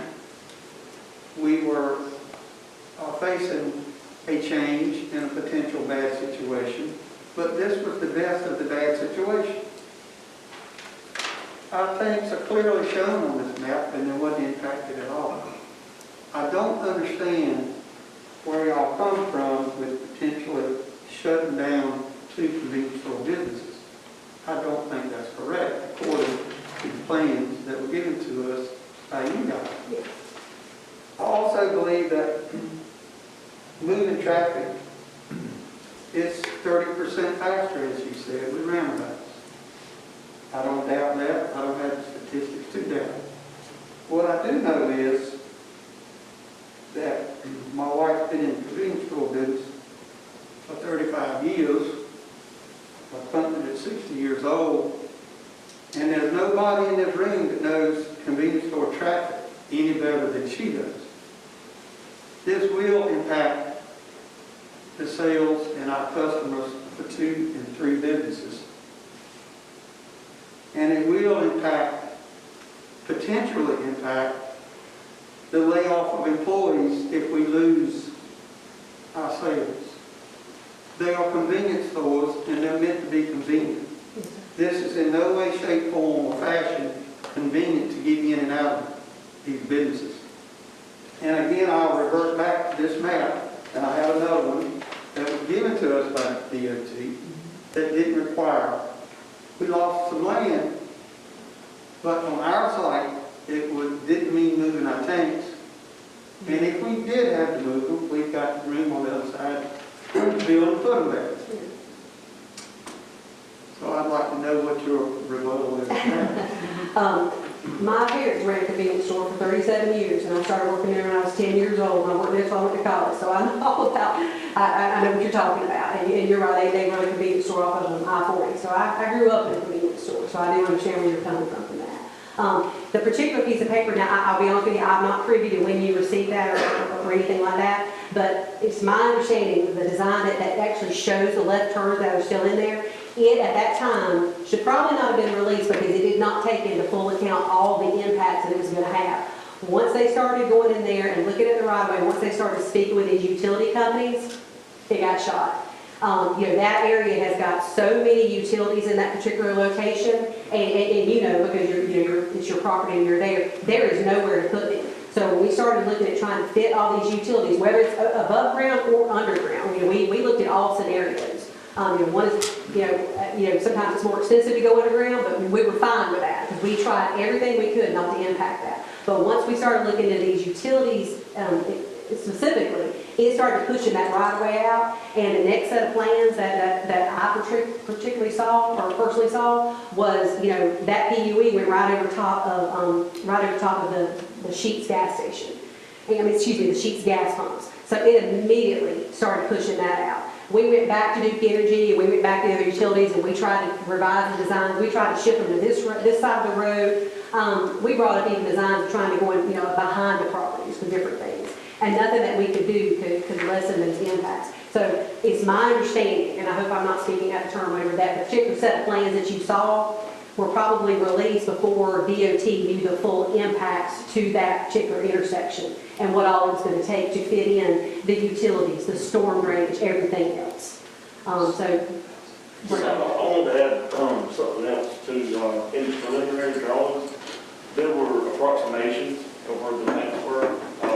There was some surveying that had to occur with the contractors once they got the contract, and that may have changed some of the locations. It was done in conjunction with the utility companies about the PUVs. Also, there were some physical conflicts with the road itself. There were walls that were called for to try to abbreviate the dirt coming down, the extent of the roadbed encroaching out there. So there was a lot of things that were investigated to try to keep it as contained in all the properties as we could. And it was just like one thing right after the other. We put the wall in, but then we had these utility companies come in and they needed X amount of space, so it pushed it out more. And then as we were getting revised surveying, it was really starting to refine what impacts we were looking at. Yeah, we don't want you to think that this was done lightly. I mean, there was a tremendous amount of thought and time put into this. You know, I mean, it was months worth of looking into different scenarios and communicating with the utility companies, trying to see what we could coordinate, what we could work out on this. So again, I don't know if that fully answers your question on that, but that's my understanding of the actual drawing, because I've seen that, I get that drawing presented to me a lot too. It's like, hey, this is what I've got, this is what you're supposed to be doing, what happened? So that, I've seen that before, but again, I think that was before all the impacts that myself and Brandon spoke of were taken into account on that. So, I think what I'm hearing is that in that final, you realize that the utility easement would go through a canopy for sheets across the dispensers, but not necessarily the EP. There was numerous designs. There was one that shifted the road slightly over to the Sheets location. There was one that shifted over toward the EP. But then, I mean, there were different scenarios where it affected the Sheets, or it affected the EP, or it affected the heart, the body mill property, or both. There were numerous. There was more than one concept that could have been presented for that. And we realize that, and I can appreciate it. I think they did do a lot of work toward trying to minimize property damage to everyone. I guess what my concern is that during these 5 years, really, we had a plan B and we had a plan C of what we could have done. Not knowing kind of like impacts what our plan B and C will be. If y'all had come to us, our plan B was we were going to move our tanks, which is why our pro wash has been inoperable for years, because I didn't want to spend the money on it to either replace it or fix it, because my thought was, okay, if they decide they're going to need the area where our underground storage tanks are located, I can move it. Well, in my situation, I'd be a whole lot better moving to the cost of moving my tanks, and it would be expensive. But it wouldn't be as expensive as what I'm going to lose, because we're not destination driven. People do what's easy, it's convenient, as we just said, and as you know. So for us financially, it would have been better off for us to move our tanks rather than to lose what we're going to lose. I think that's a decent option to have the roundabout on the southern side of the stoplight. But what's going to happen to us is that when people come off 64, well, we get a good amount of business off of 64. But we can't tell everybody that is leaving our site, hey, when you leave here, take a right out of this driveway, go south, go to the roundabout and come back, and you can get back to 64. Because a large part of them are going to go take a right on Eastern Avenue, excuse me, go to your current roundabout.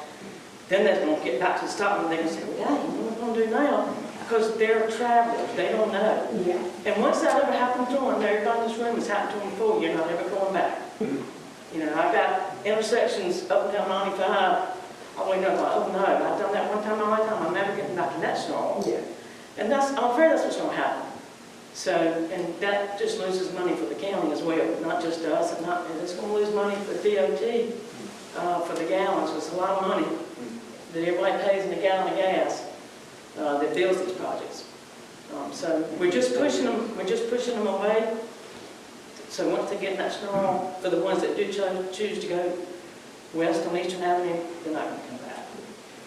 I do understand your concern with that. You know, I travel back and forth to my parents' house, so I understand that. You know, you have a good point. You know, your locals are going to learn how to maneuver this after about 2 days. You know, they're going to figure it out, and they're not going to like it. You know, no one tends to like a roundabout. That's why I always try to be an advocate for roundabouts, because I love roundabouts. But you know, they're going to figure out how to maneuver it, immediately.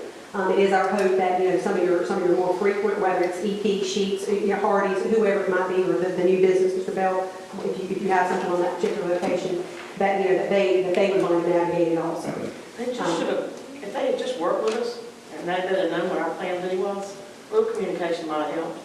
But I feel like it's kind of swept under the rug because they knew that we weren't going to like what the result was going to be. That's just the way we feel, and we could have worked with them with our plan B if someone had just discussed it with us. That's really all I got to say about that. And we can still work with them. I mean, I think it's still worth looking at trying to fix the problem. Because this is not, it's not freely usable for the three types of businesses that are there. Regardless of how fast you move the traffic around the roundabouts, they got to get in and out. And there are other options. So it's going to lead to loss of business, fire them employees. The growing pains that I mentioned earlier in the slide, our office has obviously had some too, you know, and communication is one of those, you know. So we have learned that, you know, that we need to, you know, be a little bit more transparent in some of these situations, so. I just want to put it out there because I know we focused a lot of our conversation on underground tanks or underground stormwater systems, but there were some other things that factored in there too that were obstacles that we had to deal with. And particularly would have been for all three parcels, the potential for losing parking and what that does to a business, you know, with the county regulations. There was also for flow through the canopies for the two gas stations. Depending on the design, it could have impacted either one of them. And the idea of moving the large trucks. So, I mean, the underground situation was definitely one of the bigger ones, but there were other things that were looked at too. Well, in our situation, when we tore down the car wash, we actually were gonna have 46 parking spaces. Because we were gonna rework all our parking on that side, on the northern side of our property. Because we had just decided not to get out of the car wash business, so we had that meeting, and we were gonna take up these 18 million. But, you know, we weren't asked, so, you know, we could have, I can't speak to sheets or parties, but that's just our, what we could have done. I understand your concern about our hygiene with you. Yes, sir. Is it okay? Please. Well, we're going to go to Nash Community College, and I really just have some logistic questions. Okay. Thank you for your presentation, by the way. While we don't have a direct retail presence on the corner, we're impacted on both sides with the new construction and the new circles. So one of the questions I have, you mentioned you don't know whether or not there's going to be a median south on the new area. Are there medians in the other splits? Are you talking about going from like the sheets in the EP Mart toward US 64? Sure. Is that what you're talking Yes, about? It is a divide. Because here's, so my logistics point is if I'm leaving the college and I want to go to Sheets, I'm going to have to go through the light, back around the other roundabout and come back to Sheets, correct? If you're going back to the college? Or if I wanted to go to Sheets after I left the college? Like if you left out of the what I consider the front entrance to the Yes. community college, yeah, you would take a right, and you should, to the Sheets, I'm sorry, I had To the wrong Sheets. store. Yes, sir. You would have to go down, you would go through the light, you would go down to this new proposed roundabout that we're talking about, and come back up, and you can turn into the location, correct? Okay, so there will be those medians, so that's one thing. And this is just me not knowing, we have people that have trouble negotiating our single lane roundabouts, Correct. whether they're impaired or not. I've never dealt with a double lane one that I didn't miss my turn at least once.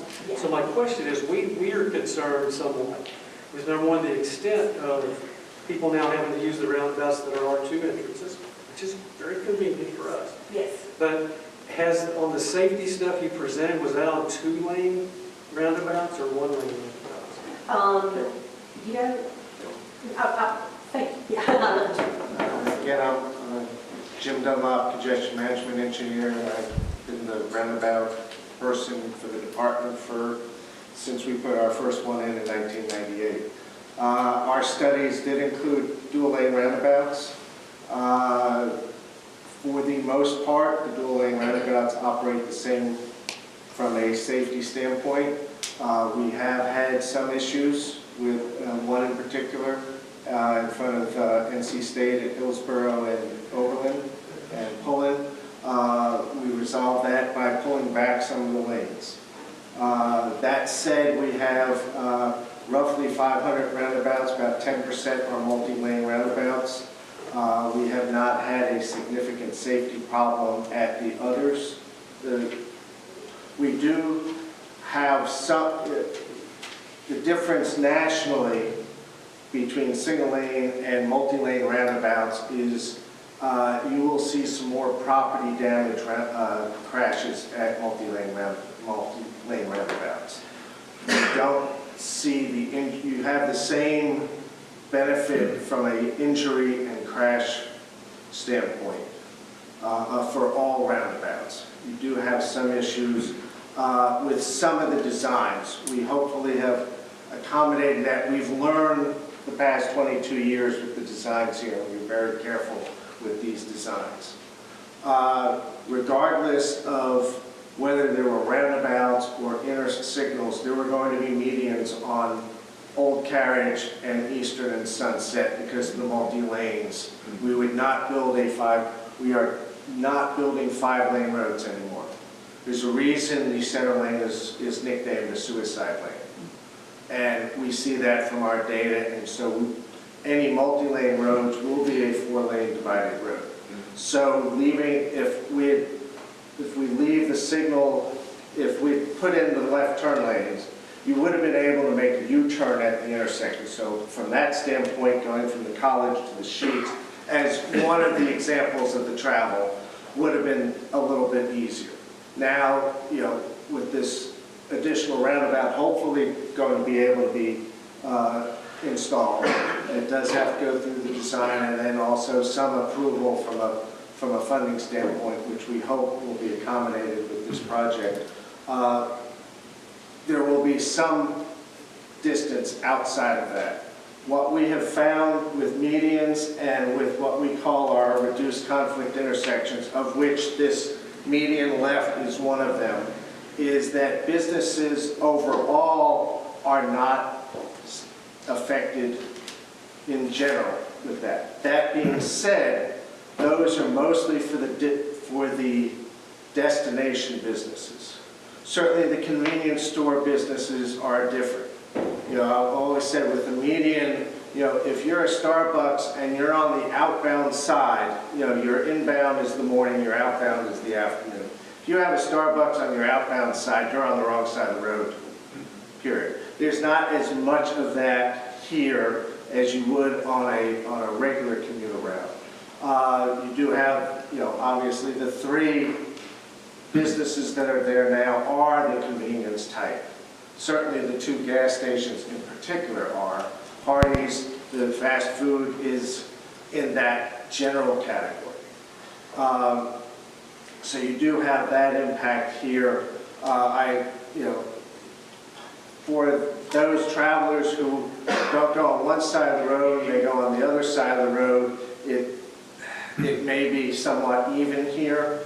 Those that don't go to the Mart on the northwest corner goes to the Sheets on the northeast corner, and vice versa. I don't know the traveling patterns and who may decide to go to one. If they go to a destination, they're going to learn how to do that. But as Kim's already said, that's going to be the locals. We can sign it, we will sign it for our logo signs that are on both the Old Carriage intersection at US 64, the interchange on 64, as well as the new one at Sunset. There'll be logo signs for that interchange as well to help direct. That's to the business, and we route them through to make sure that they get to that business.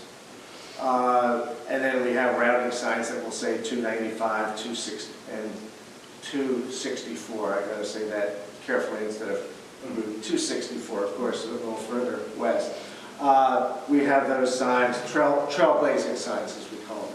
So those will be up as well as trailblazing signs to the college as needed. I know there's some out there now. We will adjust as needed through the project. I haven't looked at the signing plans and know what changes have been made there. I know they've looked at those.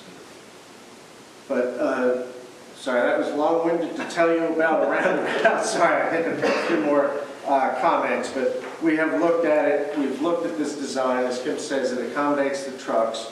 We've made adjustments based on our first couple of multi-lane roundabouts to try and best accommodate the driver.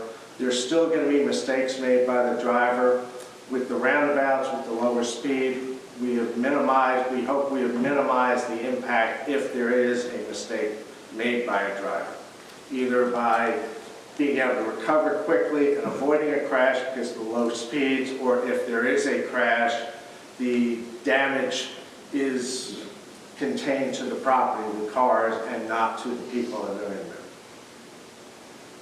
Thank you.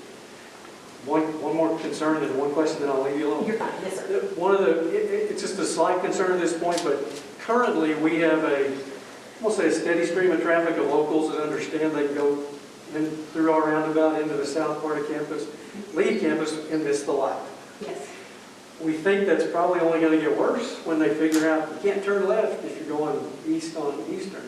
So one of the concerns we have, we're going to handle some of those speed bumps, but we do have a concern that we're going to increase a lot of bypass traffic. People cutting through. People cutting through because they know they can't turn left. Yeah. Then this other thing I was going to ask you, this is strictly logistics. So if I'm going east on Eastern and I come to the intersection and I really want to go to the college, I'm going to have to go through the light twice, correct? Because I've got to wait till it turns green, turn right, go to the roundabout, come back to the light. So that saves time? I mean, that's... So you're saying if you come out of the existing roundabout at the college, is that what you're saying, and you want to go where again? I want to go to the college. I'm coming from, I missed the south entrance. To it. Is that what So you're saying? I go to the light. I can't turn left like that I normally would, so I turn right. I go to the roundabout. It's in south, almost Carriage. Yeah. And come back, so I'm going through the light twice, correct? I see what you're saying, like, or you have the option, and I guess it doesn't really decrease the number of times you go through the light, or when you leave the college at the existing roundabout, you could go straight through the light and go down toward Arrow Road, do that roundabout and come back up. I mean, you're still you getting the still light, have to but go through the the light intent there is twice. that, oh, I'm sorry, the intent there is that, you would be doing a right turn, and, depending on if anyone's in front of you, you could turn, turn right on red if you need to. Yeah, but I see your Jim. Okay. The difference is how the signal operates. Right now, the signal with all the left turns is a multi-phase signal. You have to go through the left turn phases and the through phases. With this design, you have two phases. It's Eastern and Sunset, then it's Old Carriage that goes. So the difference in time through the intersection is whether you're sitting there staring at the red light waiting for your phase to come, or whether you're moving and going through the roundabouts. So even though there's roughly 5% more distance traveled by the users of the intersection, because of the higher efficiency of the signal, there's 25 to 35% less time spent by those drivers in the intersection area. So the studies that we did included the same exact ends of the intersection. In this case, and I will say our study only used the roundabouts on Eastern and Sunset, because at that time we didn't have the fourth one in there, and we did not include the one on Old Carriage for this particular study. So we only looked at the two on the east and west side. And that's where we looked at the intersection. Now, at 2 o'clock in the morning, could you sit at the intersection and with our detection of the signal, you would wait about 10 seconds to turn? It will certainly be more efficient in that off-peak. But during the peak hours, the public will save roughly 25 to 30% time. That reduced waiting, at least with current gas usage, I won't get into electric cars or anything, also saves gas, also saves fuel. So sorry, they won't be going to your gas stations, but it's frequently. It's a small savings, but it's not an increase. Where many people think, oh, it's further distance, I'm going to drop, it's going to be a fuel waste. Because the reduced waiting and idling, that's where the benefits are. Great, well, just to end, and then I will sit down. While we really are going to see more indirect effects, I completely understand and support the concerns of the retailers that are on that corner, because we share the same concerns, just in a different level. So thank you for your questions. And I don't think you have my cell phone number, but I can give you. I do not. I was wanting to raise my hand like that. Anyone else from the public? Other questions?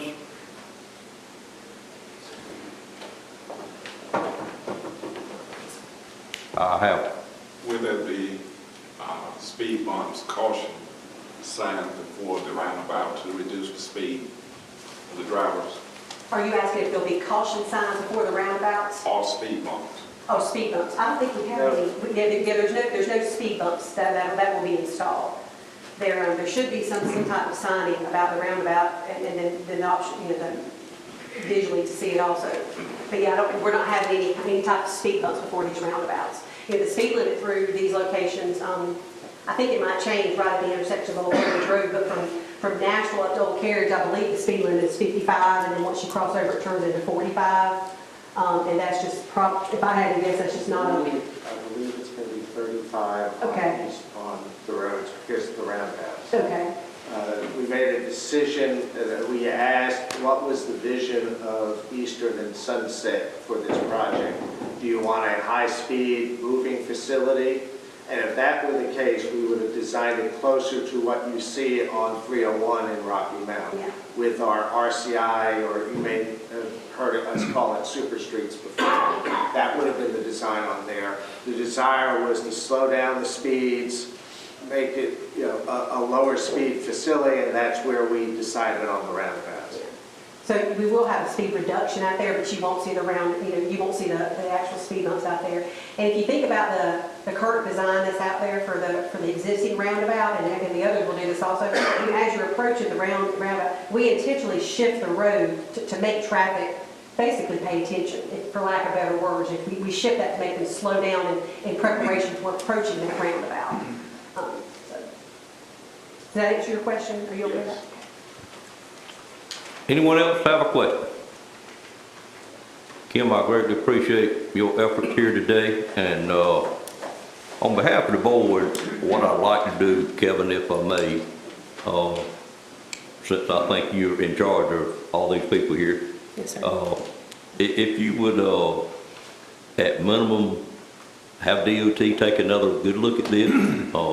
You've heard some ideas that maybe you didn't, or DOT did not know about tank locations and so forth, and when you can, touch base back with the Board of Commissioners just to let us know if there are alternates that are worth considering. There's been very little work done at this intersection at this point.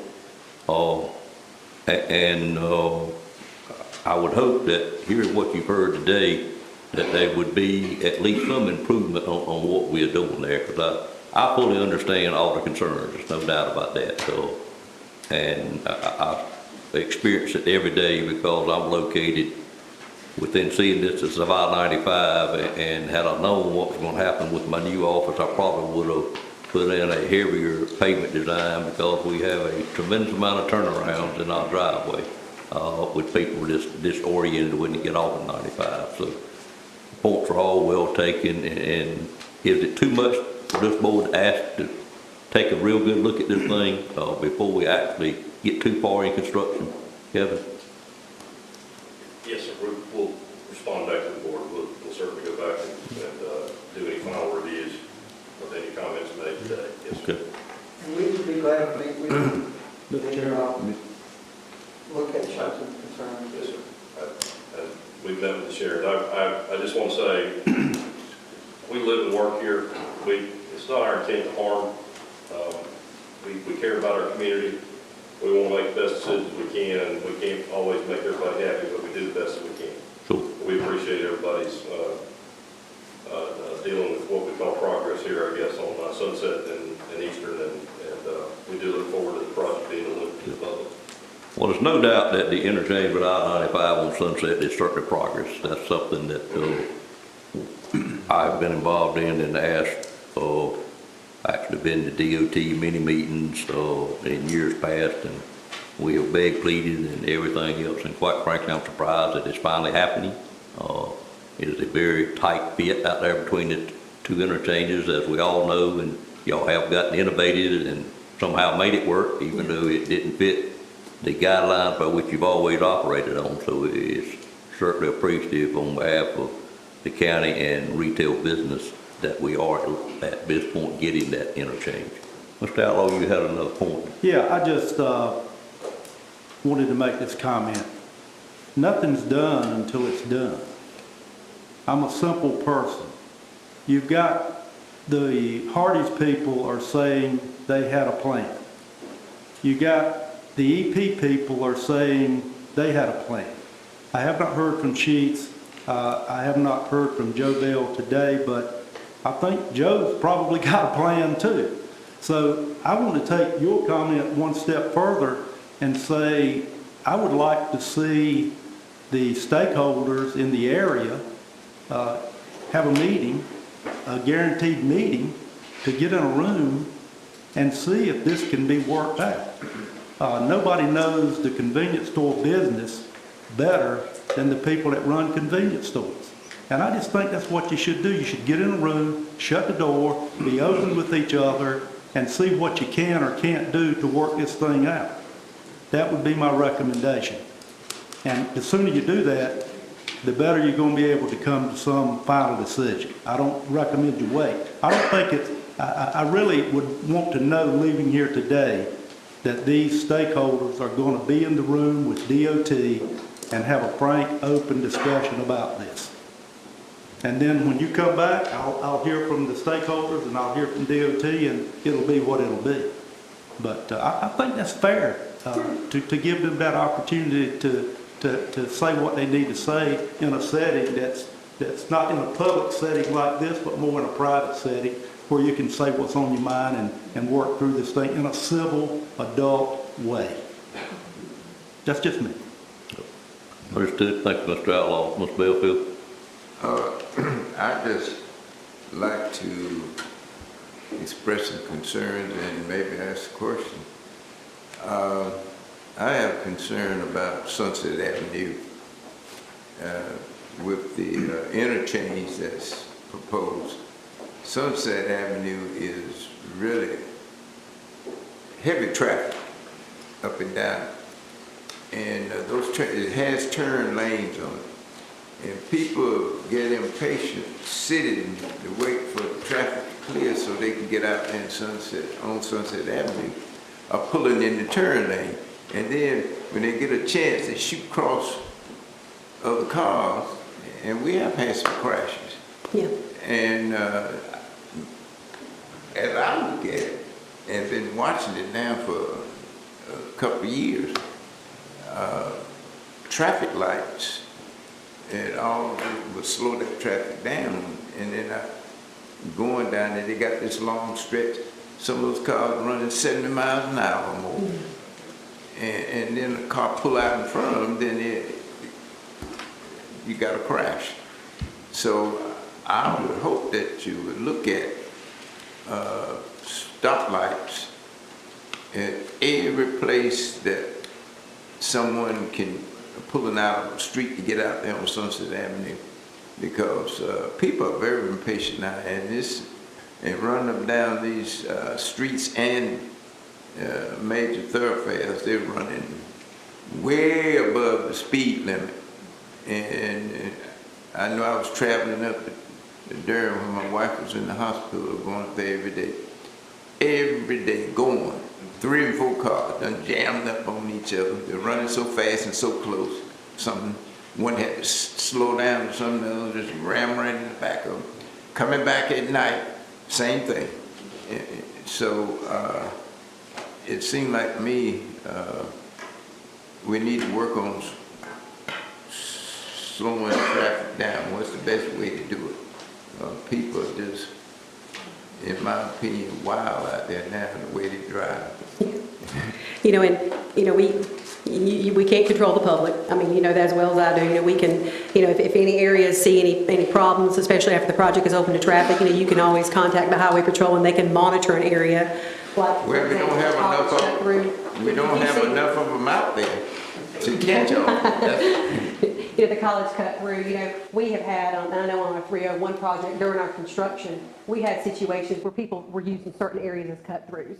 And that particular business contacted the local sheriff's office or the highway patrol, and they came out there and monitored it, and it almost immediately stopped. And I'm not going to say it fixed the problem, but it dramatically helped the problem on our 301 project. So just keep that in mind, and that's something you and I can discuss also.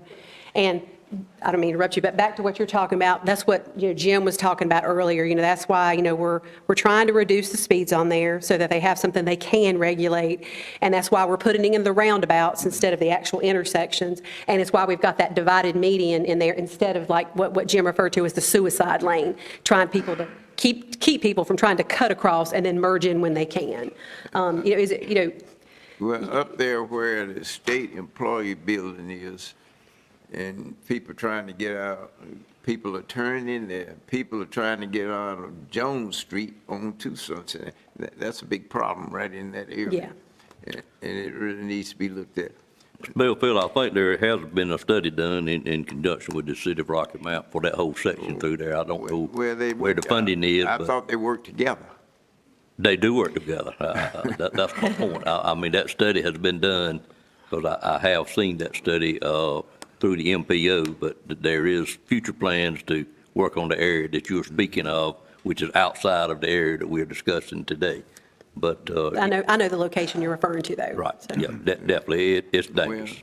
That's why it's called suicide lane, I guess, Kim. Well, one thing I noticed, even coming from Old Carriage Road into here in Nashville, you're mighty close to a lot of houses. It seems like me, some of them going to have to be removed.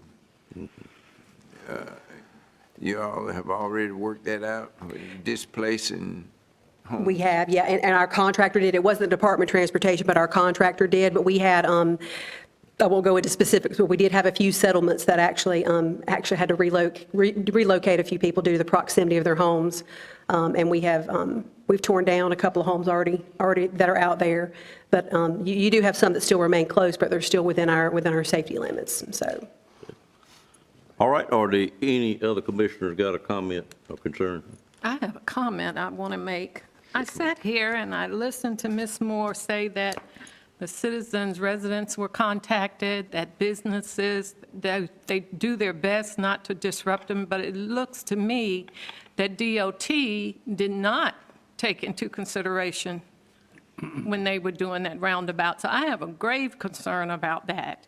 And I would say to the businesses and any residents there, I don't know if everyone knows Melvin Mitchell, who sits on the DOT board, is right here from Nash County.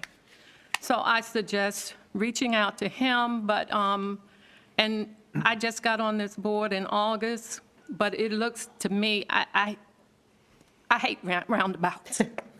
Most people, I get that comment a lot, so. Yeah. And I think one time I tried to get over to Hardee's, and I was like, okay, I can't get over there. And I'm like, where did this come from? But it sounds to me like a big mess. It sounds like a mess for our businesses and some of the residents. So I would ask the same thing that Commissioner Outlaw asked, that they be given a seat at the table and work out whatever you can to minimize the disturbances. I agree with you. That is something that DOT is trying to be more proactive with, is being open and transparent with the local businesses. The communication that I was referring to was, our on-site construction that's going on, on a daily basis. When they're going out there to do active current construction out there, trying to let these businesses know what's come up. If they're going to pull up, even if we've already acquired the right of way and we're going to be cutting down trees in the front yard, or we're going to be digging up a parking spot that we have acquired, not just having the attitude, hey, we own it, it's ours, what we can do what we want to with it. We don't have that attitude. We go in, and that's the communication that I was referring to, Ms. Wilkins. We're doing the current communication, and should have done so in the past, probably. Yeah, but I would hope they would do the communication before they start digging it up. And we are, yeah. I mean to interrupt you, and we are trying to be proactive with that. We have tasked all of the 4 to 5 inspectors that I mentioned earlier with, as they can see work progressing, down the roadway, go contact those businesses and say, hey, in the next 2 weeks, just so you know, we're digging up in this area, we're going to impact this. This is, they walk the property owners out there, step it off, show them the area that's going to be impacted. So that was the communication that I was referring to. It's more of a construction, an ongoing construction communication to kind of let them know, before we do these certain things. Yeah, but giving them a seat at the table and you inform them well ahead of time of what you're going to dig, how it's going to impact their business, gives them an opportunity to give input, and maybe you all can come to, an alternative solution. I don't know, Yeah. but And, when we, and again, this project, DOT wasn't involved in it, but, when the right-of-way group contacts these property owners, they do present to them, what's going on and what impacts they're going to have to their project. That's how, our negotiations are done, by presenting those impacts. Now, do those impacts change? Obviously, we're sitting here talking about it today, but they do try to do that to the best of their knowledge. Perhaps it's not a perfect world, and we need to do a better job at it, though, but. And I'm going to say a joke right here. I guess there's no way to stop it now, huh? Well, we are going to go back and look at the comments that everybody presented forth to us today and see what we can do, so. Thank you. Thank you, Whit. I hope you'll meet with these stakeholders. We live and learn. It's not too late to learn something by getting in a room with these people. They may be able to make concessions that would allow these left turns to continue. I think they want it, and I believe they'll try to work with you as much as they possibly can to make that happen. I hope you'll get in a room and talk soon. I agree. Marvin, you sound like you might want to say something else that might be new to the thing, or you okay? No, I'm good. Okay, all right, thank you, sir. Anything that hadn't been said, Okay. I'm excited to be able to be involved in a room that we may can work out some alternatives. And I wish we could have been there, before and Sure. come up with these same thoughts and ideas. Gotcha. Well, we certainly hope that'll happen. Kim, thank you.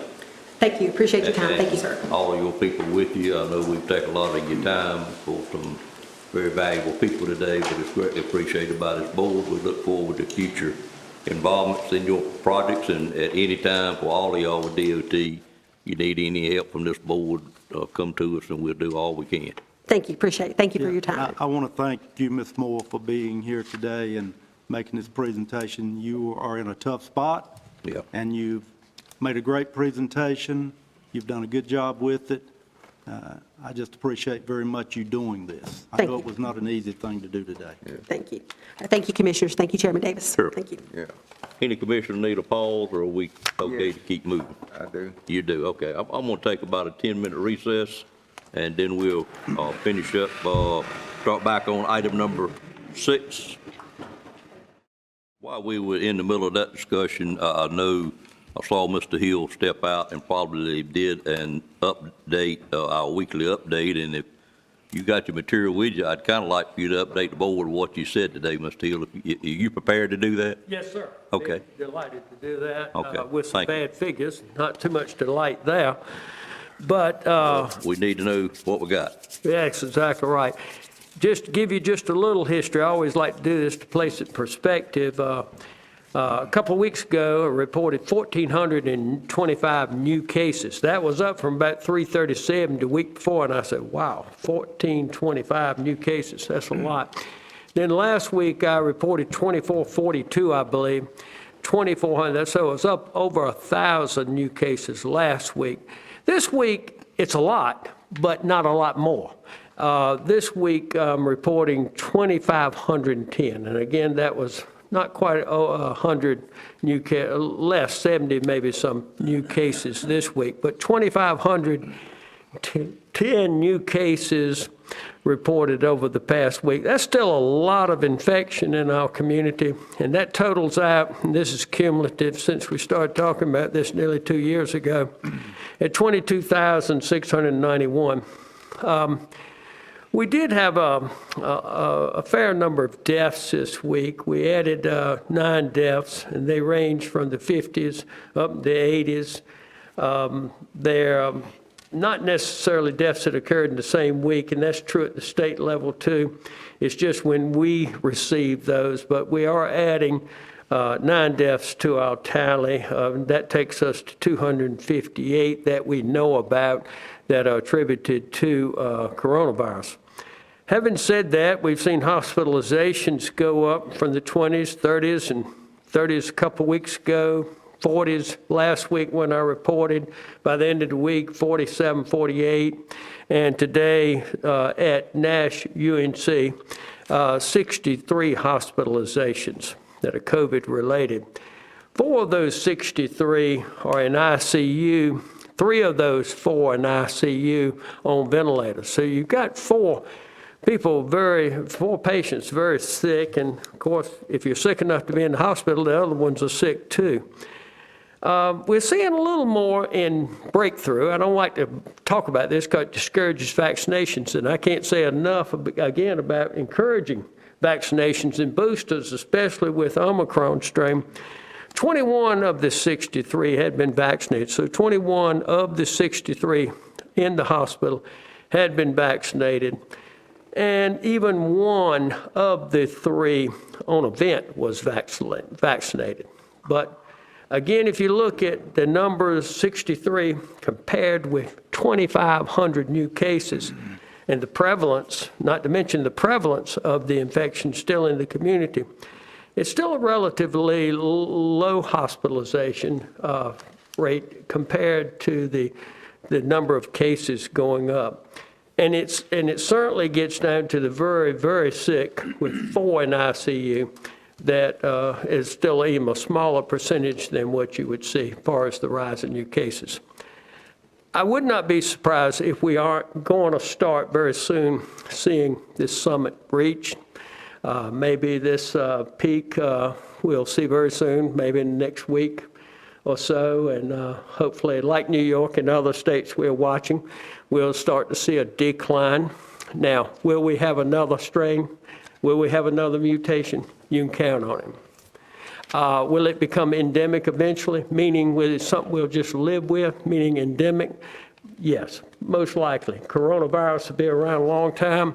We've had coronavirus colds. We've lived with them years ago, and we will start to live with coronavirus in the community. Maybe next year we could say that.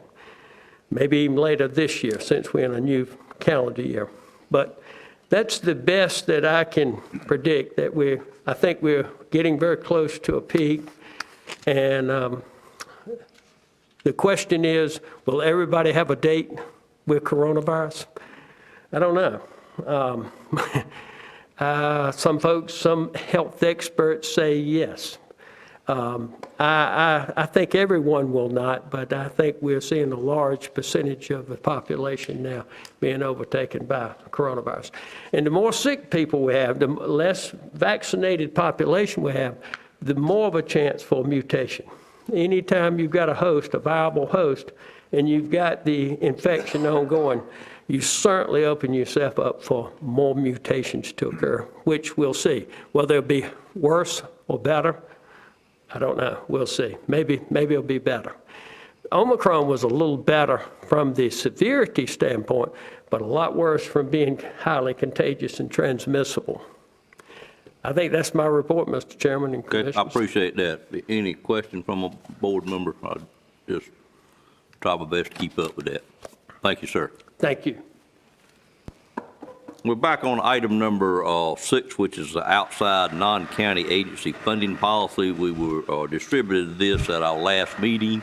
It's a new policy for the county that the finance director, I think, has had on her watch list for a number of years. I've heard her mention it a few times, and with the new Senate bill that we are now working under, I think she hasn't told me this, felt like this may well be a good time to bring it forward and see if the commissioners are willing to adopt a similar policy to what she's got here, and I'll turn it over to Ms. Wood at this time. Good afternoon. As the chairman indicated, we have talked about a policy, to put a policy in place for several years, and we definitely have a process, but we've never really had a policy to support our process for funding our outside agencies. And with the timing of what's happening with our nonprofits and the requirements, we thought it was a good time to put this together and make sure that we have a policy to support our process that we have in place. And So- just for clarity, to make sure the board understands, each budget year, we have a list of nonprofits that we allot money to. And then we'll occasionally get one request to add to it. And that's the list that we're discussing here, that we've been maybe a little bit loose in how we handled it, and this policy would give it a finite way in which it would come forward. That's correct. In addition to And if I could interrupt you one more time, we can all blame it on a former senator that is currently sitting in the room back here. Lisa, I appreciate you being here, and certainly on behalf of all of us, we certainly appreciate your work on this and getting it through. I know you worked on it very hard, and it's an item that many of us felt was sorely needed, regardless of what the reason was throughout the state. But thank you for all your work on this. And we have taken action. Numerous ones of us have already come off in boards, and we take it seriously, and we intend to get our ducks in a row, quite frankly, and this is another step forward. I will not interrupt you again, ma'am. No, thank you. I appreciate this, the comments that you made. In addition to, we talked about putting the policy in place. As the chairman indicated, it has some information in there about conflict of interest, addressing a conflict of interest. It talks about how we would address the funding applications through a funding committee established by the county manager. And the other thing that it puts in place is that we'll have a contract with our outside agencies, where before it was almost an unwritten agreement through our budget process, but this would establish more of a detailed process, more of a contract with the outside agency to have things in writing, which we should do just to make sure that, you know, from the county's point of view and the outside agency, that we're doing what we say we're going to do. With that being said, I just want to read a little bit about the description. So Nash County is committed to providing financial assistance to nonprofit agencies, which assist the county in carrying out its mission and objectives. Nash County staff have put together a policy to ensure that the funding process for our outside agency partners maintains transparency, accountability, and consistency. A primary focus of this policy is establishing eligibility criteria and the required process for consideration and allocation of funding by the Board of Commissioners. And the action that we're requesting is that the board approve and adopt the outside agency funding policy. All right, you've had that for a couple of weeks now, and hopefully everyone has looked at it somewhat. And what I'd like to do is just open up for any questions that any of you may have about this proposed policy, or that Ms. Wood can answer for us. Is there any questions about the policy? Mr. Chairman? Yes, ma'am. I don't have a question about the policy, but I do have a request that, and I read the policy word for word, and I'm fine with it, but the request I have is that any nonprofit agencies that do apply for funding from us, I know only the ones that the committee approves gets to us, I believe. I would like to be informed of what agencies apply, whether they're denied or not. I want to know who applied for funding. So your request is, if an agency applies, I don't hear you want to get involved in that, which I'm thankful for every one of them. They need to be vetted by staff, but you would just like for the board to be informed on each and every one of them, and of course, if they get approved to move forward to the board, we will see them. But the ones that are denied, you want a summary of that and a brief explanation of maybe why. Yes, So if you yes. get asked about it. Yeah, I want some transparency so I can see who applied and why that nonprofit was denied. I believe we, at the budget retreat, we always provide who applied. Okay, I haven't been to a budget retreat yet, so. Yeah. But I think it's something that we should note at this point in time, because I think we'd all like to know that, because generally, when somebody's denied, a board member hears about it, because everybody in the county knows one of us. So that's a very fair request, I think. Thank But we have been in the past getting that information anyway. Thank you. Is that okay, Donna? That's fine. The way that we do that, it's certainly offered as a recommendation. So what the committee would provide to the county manager, she would put in the form of a recommendation based on all the based on all of the applications, just to inform the committee, the Board of Commissioners. Other questions or comments from board members? You know me, I'm gonna have a few. Like Wynn said, I did look at this quite a bit. I'm gonna go to 3.7 on page 2. You say outside agencies shall adhere to accountability standards set by the Board of County Commissioners. Is there actually a document of those standards, or if we're gonna refer to it like that? I'm thinking we should have something that we are referring to. They'll be part of the contract, so when we create a contract with the outside agency, Okay, which would include those standards. okay, so there will be those standards established. There will be. Okay, thank you.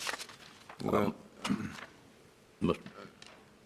when we talk about outside agencies, I think most of them have their board members to sign whether they have conflict of interest in where they are applying for grant money.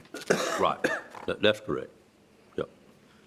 Moving to 4.2, I'm just wondering, is the mid-year documentation really necessary for all of these agencies? I just know how some of them are structured, and but do you think you need that mid-year review? I think it's important for anyone that receives funding to be able to report back how the funds are spent. I think it is a good idea just to keep on track, because by the mid-year, that's January 15th. The next request is July 15th, so we're still in the process of funding. Generally, we fund our outside agencies quarterly, based on a quarter of what's approved. And so it's just a good way to make sure that they're doing what they say they're going to do, and that we, again, do what we say we're going to do from the county perspective. Do we do that now? We have just recently started that in our process. Has it been cumbersome or difficult for any of them? It hasn't been, and that's another thing that we're looking at, is to change the contract and agreement so we can put in measurable results. Okay. So it will be a lot, hopefully simple. We don't want to burden an outside agency with documentation or ourselves, but we do want everyone to be accountable. Okay. This is just a question on 5.2.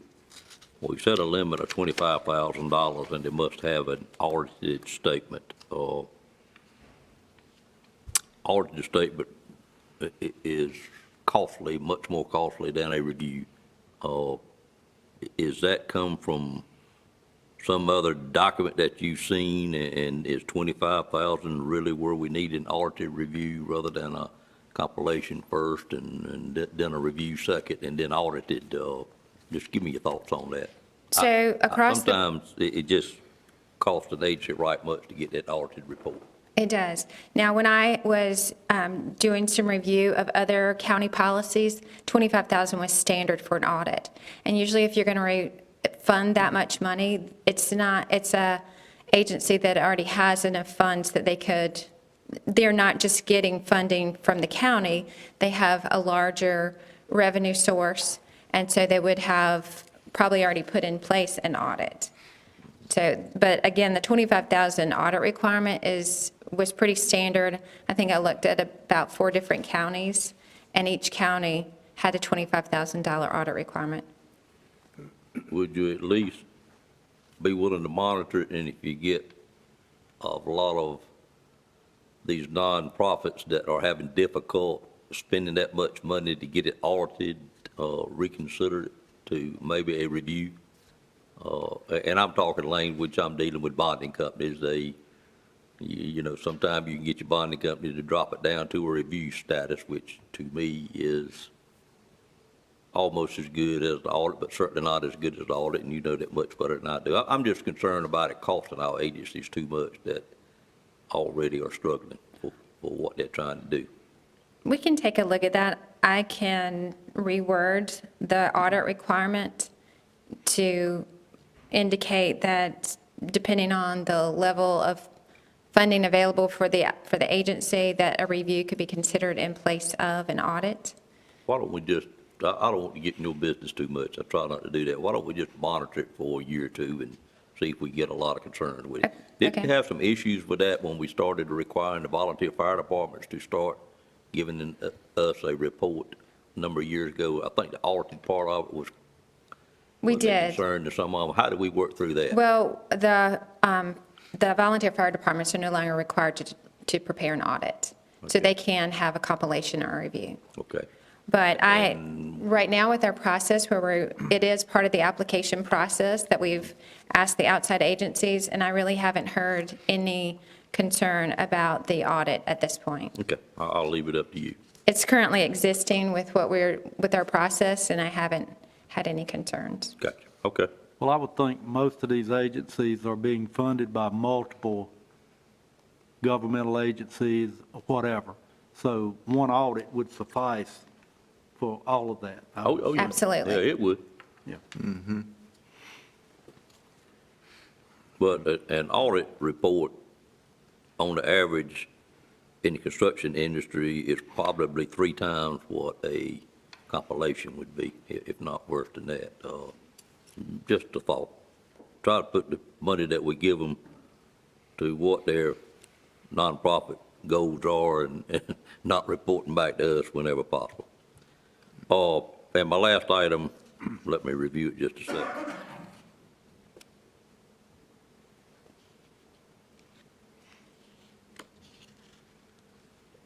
It doesn't look like under 6.6 you have any kind of deadline. 6.6, which is on the last page, it is talking about these audited statements and measure reports. But is there any deadline there that I'm missing of when they have to have it in by? What's that? I see 6.5, I don't see 6.6. I believe you have an earlier draft. I think there are 2 6.2, so 6.2 and a 6.3, they were the same. I have All to I'm go back talking and fix about, that. funding agencies will be required to sign a contract or memorandum is the one I'm looking at. 6.5 for me. Okay. Right, that is part of the application process. I believe we addressed that in the annual agency financial report. But it Let's says see. they will Wait. also be required to submit audited or unaudited, depending on how much they're getting. But is there any kind of deadline by which they must submit that? And I guess I'm sensitive to that because we hear every week that a county in North Carolina is 3 or 4 years behind in turning in audited statements. There is well, usually when they submit their application, they give their prior year audit report. Okay, so you have to have that at that point. That's part of the process for the application. Answer my question, thank you. Mr. Any other Chairman, questions? Yes, ma'am. That same 6.5, it says, board-approved financial statements prepared by a professional. Can we use something other than professional? I mean, it's subject to interpretation. Should we say maybe a licensed professional or? Well, they could, sure, that would work. Mhm. So what are you changing it to? Under 6.5, and I believe we'll also address that in Are you saying licensed professional? licensed professional. Okay. I don't even know if you need professional. It's just, if you say professional, That can be some people subject. may leave that, they may think, Major Moore is professional auditor. He's done it before, so he's professional. So if we put licensed, sorry, Major. All right. If there's no more comments or questions, I'd entertain a motion for approval to move forward with this policy. Move for adoption of the policy. Moved by Commissioner Outlaw, is there a second? Second. Second by Commissioner Wilkins. Any questions on that motion? All in favor of the motion, let it be known by saying aye. Aye. Any opposed by a like sign. Okay, thank you. Policy is approved, ma'am. Thank you.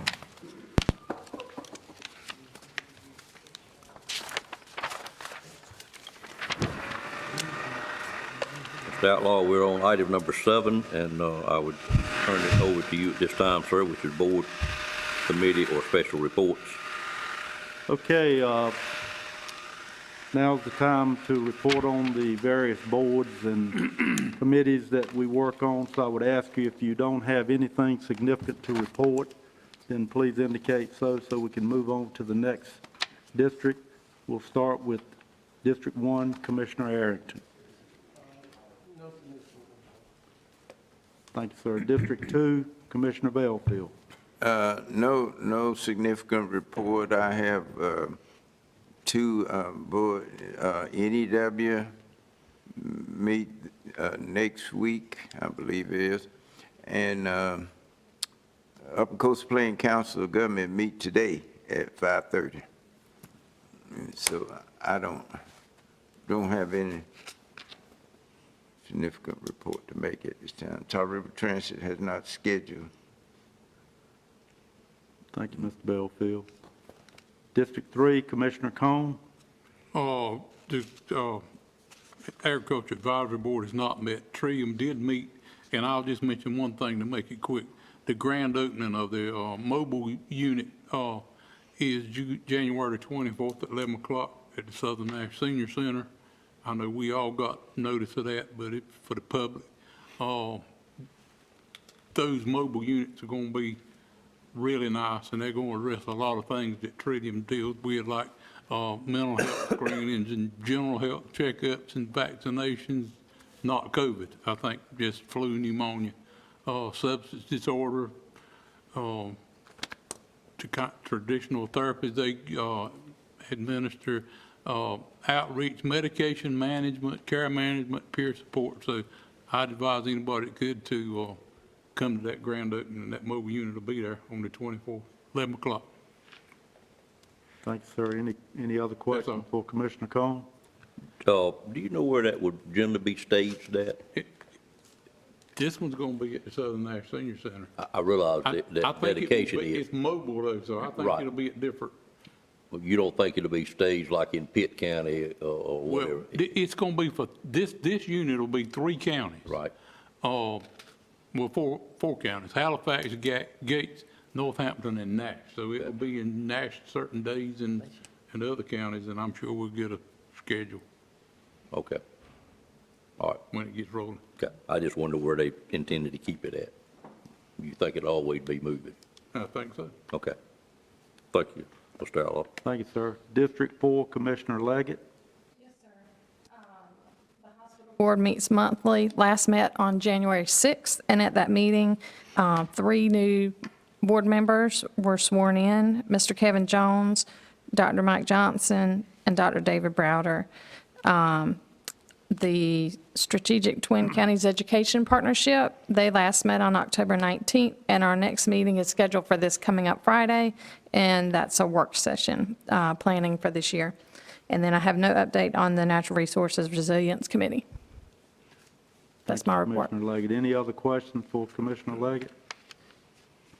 Hearing none. District 5, I have no report from the RPO TAC or the Nash Community College Board of Trustees, at least nothing significant. There will be an update on the broadband project published this week by Ms. McGee. She's working on that currently. So when you get that, if you have any questions, contact her or myself or the chairman or Commissioner Cone. We sit on that committee. District 6, Commissioner Wilkins does not have anything assigned currently. District 7, Chairman Davis, and Chairman Davis, after you finished, and I'll turn it back over to you, sir. Okay. Speaking of District 6, I have borderline been hounded to assign some committees to District 6. I say that with humor, but there is one potential, but I'm really trying to finish up the hospital lease before I make that appointment on that particular one, because I think the two together might be a little bit much. But if any other commissioner has a committee that they're on that they would like to not have as many, some of you have as many as 4, I think, if you would contact me in the next week or so and advise me of that, I certainly want to get Commissioner Wilkins on at least a couple of committees pretty soon. So with that said, I'd like to do that. District 7, the MPO has not met since I reported last. Our meeting is in about 2 more weeks. And the TDA did meet last week, I think it was, and our primary purpose of the meeting was to review financials and to approve the audit for the previous year. We did have a quorum. I think we had 9 members out of 15 there, which is pretty low for us, but most meetings I go to now, the attendance is not as great as it has been due to COVID, I'm going to assume, but we did have a good meeting. Our finances for TDA, quite frankly, look great. The income as to what we have been dealing with, it continues to show very well. We had that period of time when it opened back up and we had a lot of income. It may have slowed down by now again, but tracking where we were for the year, we were well ahead of last year, and everybody was in a much better frame of mind, particularly the hotelers, about where they were. We had a pretty good update on the effect of the Viking Classic that we do each year. We were interested in seeing what the net result of that was. It was, quite frankly, very impressive, the number of room nights we had, the number of meals and lodging dollars that were spent, and of course, some of that is exact. Room numbers, we got an exact count. I don't have that in my head, but it was quite a few room nights for that particular event. And when you run it through a formula that they use, kind of like economic development, it was real impressive in the total dollars that particular event brought to Nash County. We have been doing that for 20 years plus. Donna, do you remember?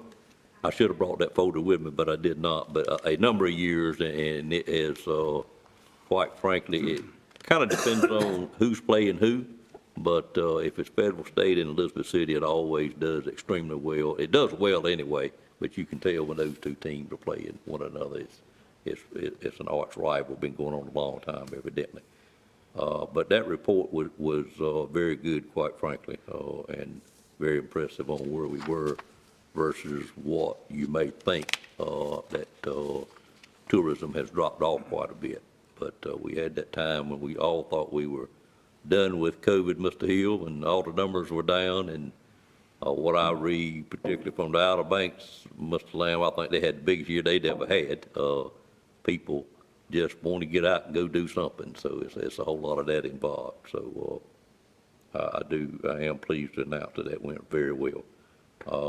And a few other things we discussed. We do most of our business in May. We did have a preliminary request for a new funding agency that we will consider in May. I'm not sure it's going to qualify from the comments. It was a private entity, and generally our board looks to nonprofits and governmental agencies to fund. We do have a commitment to do more, and we've been working on this track for about 3 years for the smaller entities and funding events that they have, smaller townships in the county. And like Bailey added, was one we added last year on a request they had, but we try to share it throughout the county and not all concentrated in the, say, Nashville, Spring Hope, and Rocky Mount area. They've been getting funded for their events for a long time, but more are getting added all the time. So if you have a small town in your district that does have some kind of event, and if you would, and they need funding to help with the event, Marvin, I know Whitaker's does a couple of things up there, and they had never asked for any funding. Just let us know about that, or let them know that they can apply for some assistance. And it's judged on, we don't want to fund the whole event, but we're certainly willing to fund a portion of it if they've got outside funding coming in. And there's no exact science to it. It's just what the board, when the presentation's made, what they're willing to do. But the fund balance is great in that account at the present time. We did do an update on the funding that Rocky Mount gets, and hopefully trying to find another project that we can put part of that funding into moving forward. So we'll just see how that goes. continue to ask for a new project to fund because the sports complex debt has been paid off. So maybe we'll get something from them pretty soon. But that's my report, Mr. Outlaw, and we are now at getting ready to go into closed session. I did want to bring up one more thing before we go out of public session, if I could, and I guess it's under commission report, which we normally don't do, but Mr. Leggett and I talked about this over the weekend, and I just want to explain a little bit about our tax listing for personal property. We got those forms out pretty late this year. They were received about the 13th at the earliest I found, or the 14th. I understand in discussing with Doris that it was a problem with a vendor. It was the vendor, and this is for the public as well as anybody's watching. The vendor was our printing vendor who prepared the forms, and they were 10 days late getting to us from when we normally get them, and that was due to they having an excessive number of employees out because of COVID. They are also the vendor that also prints our water bills and gets that form to us as well. And that's why we got notified a little while back that the water bills went out late as well, and the utility department explained how you wouldn't be charged if indeed you didn't get it. Doris told me this morning when I discussed this with her, was the form did go out 10 days later than they should have. We normally get them about the 2nd or the 3rd of January. As I said, we got most of them. I think I got mine on the 14th. Is that when you got yours, Sue? I think you told me. And they do have to be turned back in by statute on the 31st. What Doris explained to me was if you were going to have trouble doing that, you could certainly get an extension of that, a 30-day extension. And to get that extension, you could go online. The extension request has to be in writing. It can't be a phone call, but you can go online and send them an email that you're asking for an extension to it, or you can write a letter, whether it be handwritten type, and bring it to the tax office, and you can get that extension because they were received late. So if you need to apply for the extension, I would suggest that the public do it sooner than later, so you can get that extra time. And the forms for tax listing are available online, or if you didn't get yours in the mail, which wouldn't be a surprise this year, quite frankly, with other things that we've had with the Postal Service, you can go online and the forms are there, or you can drop by the office any open hours, which is 8 to 5, and pick up a form if you need that. And that's for personal property. So we needed to let our citizens know that, and we don't want to squinch them down too tight with only having 2 weeks to complete that form. Some people have, particularly the ag industry has many forms to fill out. Construction industry has many forms to fill out. And just out of curiosity, Lisa, do you know when you happen to receive yours? Our tax forms? Your listing form, yes. Listing forms, yes, they came in the mail this week. Okay. That's what we're talking about. Ms. Leggett, is there anything I've left out that you know of? I don't think so. That covers it. Okay, so we do encourage our citizens to apply for that extension if you need it. We don't want you to be under undue burden to get it filed on time, but that must be by the 31st, or you must receive the extension by the 31st. I'd encourage you to go ahead and ask for the extension if you see you're going to need it. All right. Any other commissioner have anything that you want to bring up right quick? I just want to mention one quick thing. It's no secret how much I think of our county manager, but I want to tell you that, and everybody in this room knows this, that we're blessed to have the Health and Human Services Director that we've got. He does so much, and he does a lot for me, not just with COVID-related matters, but I can call him, I know, anytime, day or night. It might be a convenience center matter, it might be a dog matter, whatever. I call him, and he's quick to respond, and he is always on top of everything. And Bill, I just want to publicly thank you for what you do for me personally in my district, and I know everybody feels the same way, but thank you for what you do, sir. We're blessed to have you. Thank you, sir. I'd add a big old ditto to that, sir. Sir. As we all would, I'm sure. Okay, we do have a couple of closed session items that we need to cover, so we'll ask for a closed session to consult with our attorney in order to preserve the attorney-client privilege and to consider qualifications and performance of an employee. So at this time, I'd entertain a motion to go into closed session. So moved. Moved by Commissioner Wilkins, is there a second? Second. Second by Commissioner Leggett. Any questions on the motion? All in favor of that motion, let it be known by saying aye. Aye. Any opposed by a like sign? All right, we're now back in open session, and during closed session, we did discuss an economic development issue that does require a vote in open session. And the vote that we need to have is concerning an access agreement to allow the purchaser of the Shell building to gain access to the site prior to closing of the site. And at this time, I'd entertain a motion to allow the county manager to sign that agreement. So moved. Moved by Commissioner Wilkins, is there a second? Second. Second by Commissioner Combs. Any questions on the motion? Motion in proper form, Mr. Durham? Yes, sir. Okay. All in favor of the motion, let it be known by saying aye. Aye. Any opposed by a like sign? Motion carries. Entertain a motion to close the January the 18th Commissioners meeting. So moved. I do need to take care of one order of business before we do that. And open session is fine. We had discussed before the board that we would like to have a dinner for Z before he leaves, and I have worked on that and got it lined up for next Thursday night, if it suits the board and you clear your calendars to be able to do that. That would be the 27th, and it would be for the Board of Commissioners and their spouses, if you so wish to bring one. And it would be for the administrative staff, including the attorney and his spouse.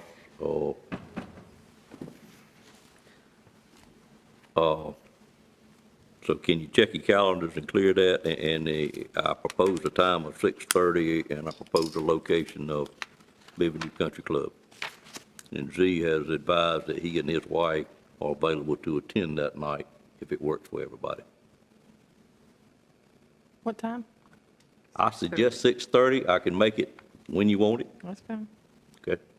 30, Sir? you said? 6:30 on the 27th, which is a Thursday night Of this month? of January, next week. Yes, sir. And we had a gift that we discussed earlier that we plan to present that night as well. We have a session and we have. I would think we would be out by then. We You started, think we'll be out start by at then? 3. If not, we can just walk out. What do you got? New. New, okay. I could make it 7 if that, I mean, it's up to the board what time. 6:30. 6:30? Old folks like to eat early, don't we, Dan? What is that? Yeah, 20? 6:30 is fine. I have to walk out. I got to be somewhere about Yeah. 6. Okay. That country. Thank you. So that's at Benvenue? You got it, Be Ben? somewhere at 6 o'clock. You got that date down? I do. Okay, yes, sir, at Beverly. Benvenue, 6:30, Yep. 27. All right, everybody good with that? Yep. Wonderful, I'll let Mr. Brown know when I leave then. You good, Madam Clerk? All right, I'd entertain a motion to close the January the 18th Board of Commissioners meeting. So moved. Moved by Commissioner Leggett.